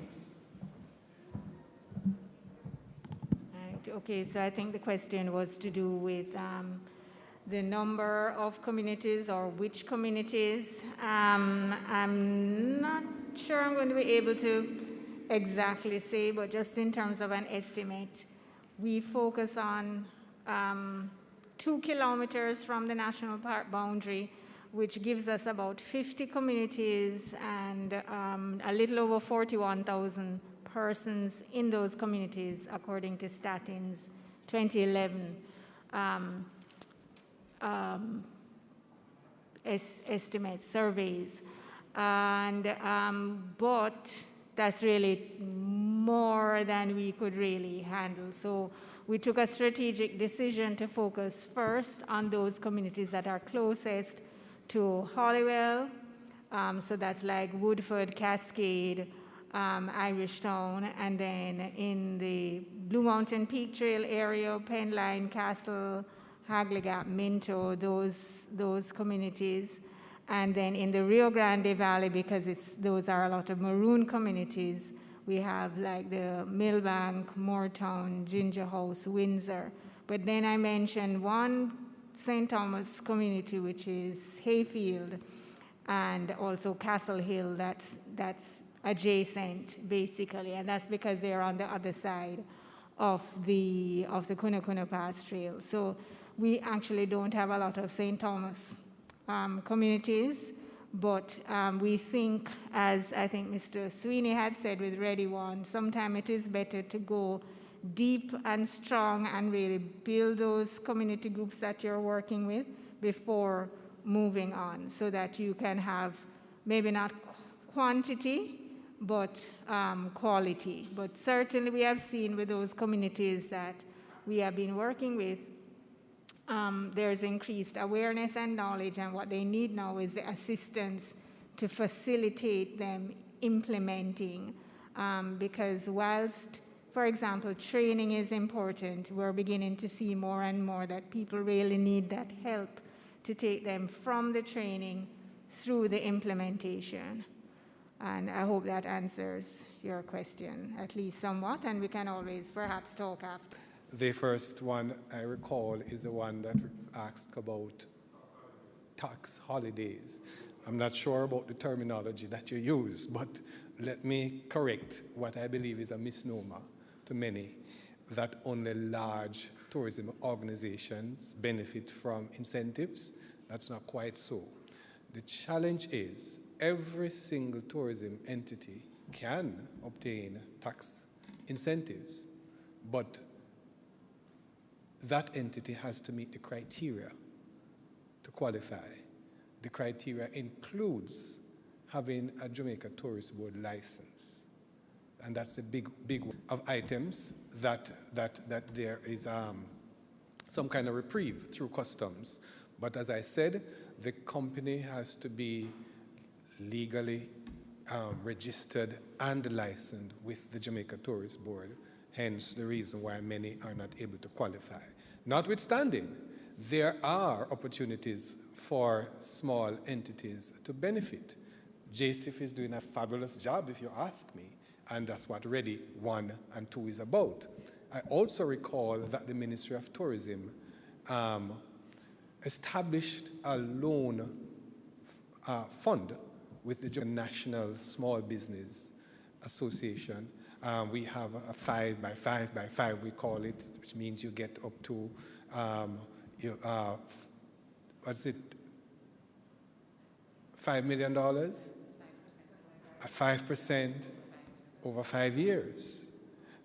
In addition to that, we established another fund under the same Jamaica National, where small entities need to be regularized, and they need all the little things to be done in order to be licensed.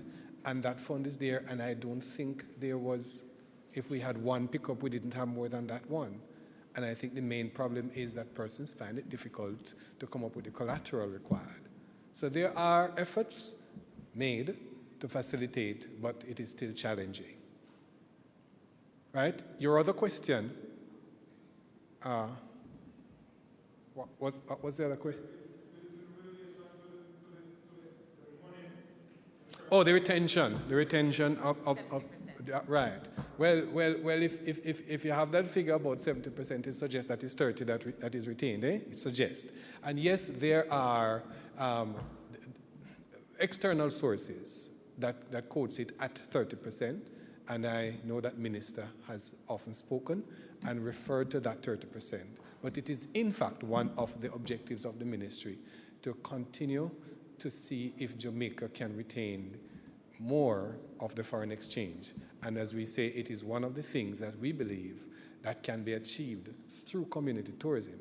Because the effort here is that when tourists spend their money at the shops and the bars and in the communities, that money doesn't require any incubation. That money hits the economy right away. And we need more of that. Hence our reason for more inclusion and for diversification of the product and for more Jamaicans to become a part of the tourism product. That's really where we're heading. I hope I answered you well. Good. Mr. Dobson, don't go too far, because I believe I have another question for you. And it's something that you mentioned earlier on in your presentation that I want for you to elaborate on. But I also wanted to ask Dr. Roll, if she's still online. Dr. Roll? I believe she's still online, and I hope she's hearing me. I wanted to, she mentioned in her presentation that the Bahamas has a robust health visa implementation, and that, of course, like many other Caribbean countries and other countries, visitors coming in must have a negative PCR test. And now if you're fully vaccinated, you don't need that test. So we're talking about the visitors, but I'm interested to hear how has this robust health visa implementation gone as far as their locals is concerned. Visitors coming in must have a negative PCR test. And there is a delay. Vaccinated, you don't need that test. Dr. Roll, are you still online? Yes, that is correct. Yes, I was just asking, how has this particular health visa gone in terms of its implementation with the locals? Good afternoon. I couldn't hear the question. Can you hear me? Are you hearing me now? The question is, You mentioned earlier on that there are robust health visa. There's a robust health visa implementation for visitors coming into the island. I was asking, how has this impacted, and how are your locals for sustainable community tourism development?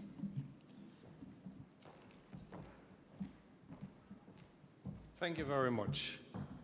Yes, the ministry, upon the review of REDI 1, we thought that in going forward, the best approach is for a cluster approach.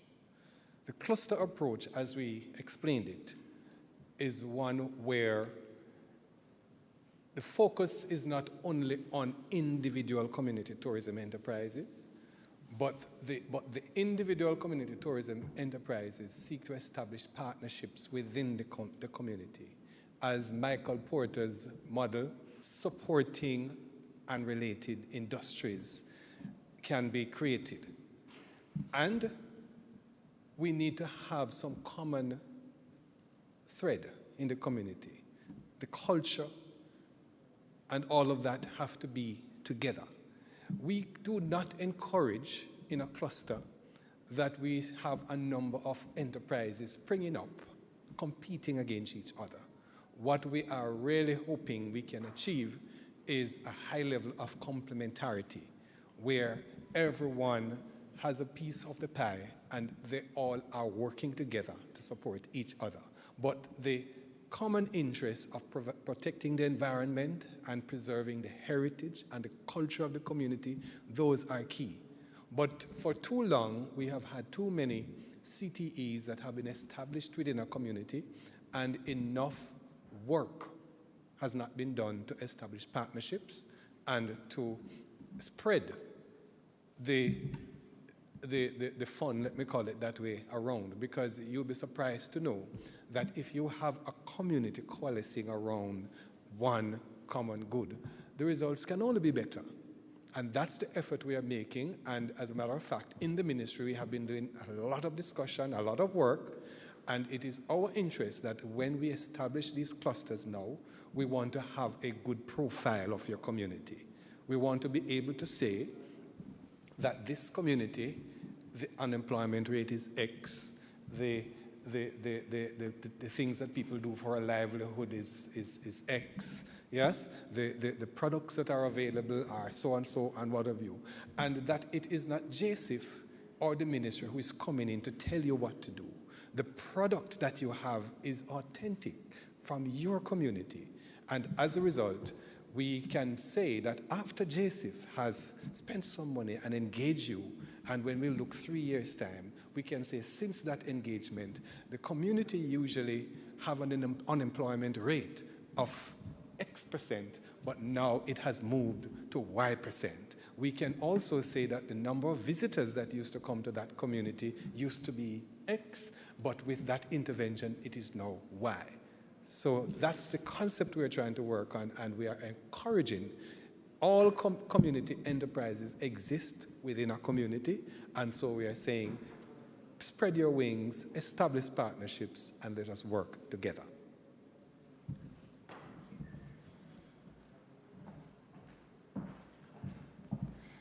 Thank you, Mr. Dobson. It's about complementarity. Oops. Harnessing the various assets of the community and working together to build stronger. Do we have any other questions from the floor? And do we have Dr. Roll online still? Is she able to hear us now? If she's not able to hear us, we're going to wrap it up for today. I believe our time has been well spent, and much information has been shared. As they say, much food for thought.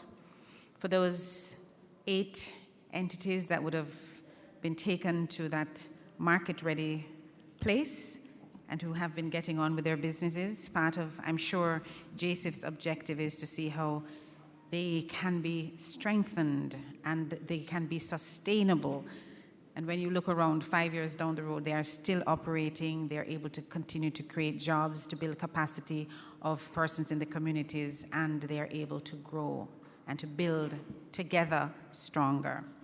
I just want to thank all of the contributors this morning, persons who have participated.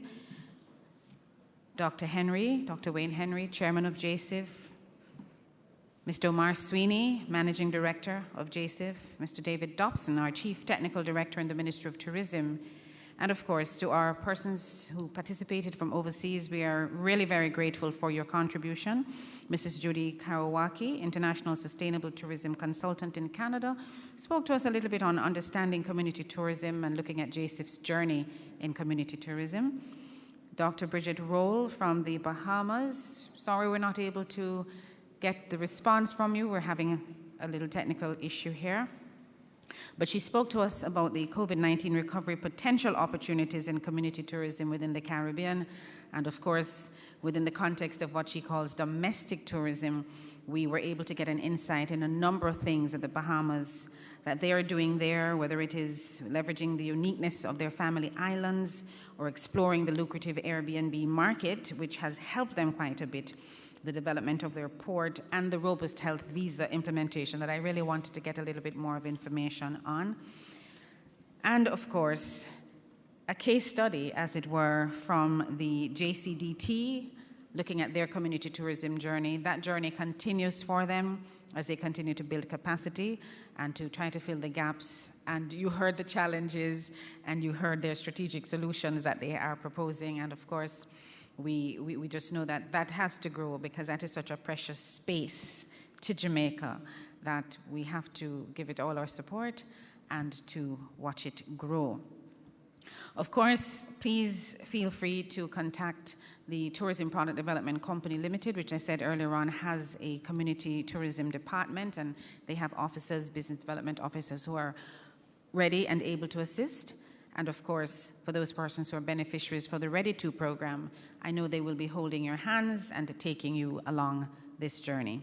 You heard the statistics from Judy, how important it is, the shift from mass tourism and this rise in experiential travel and an interest in community tourism. And so we have to catch that wave if we're to diversify and to move forward for Jamaica's sustainability in terms of tourism.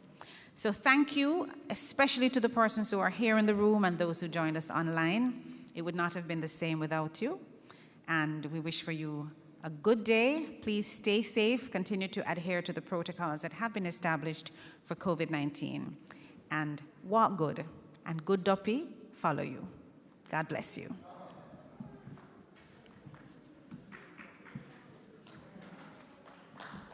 Thank you.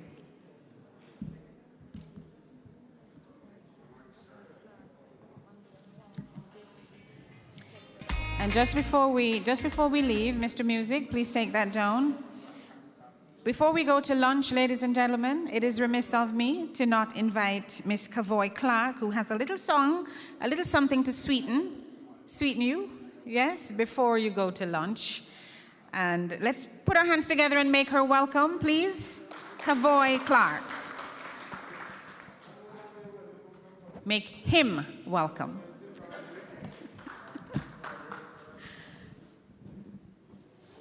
Good afternoon, everyone. My name is Kavoy Clark, and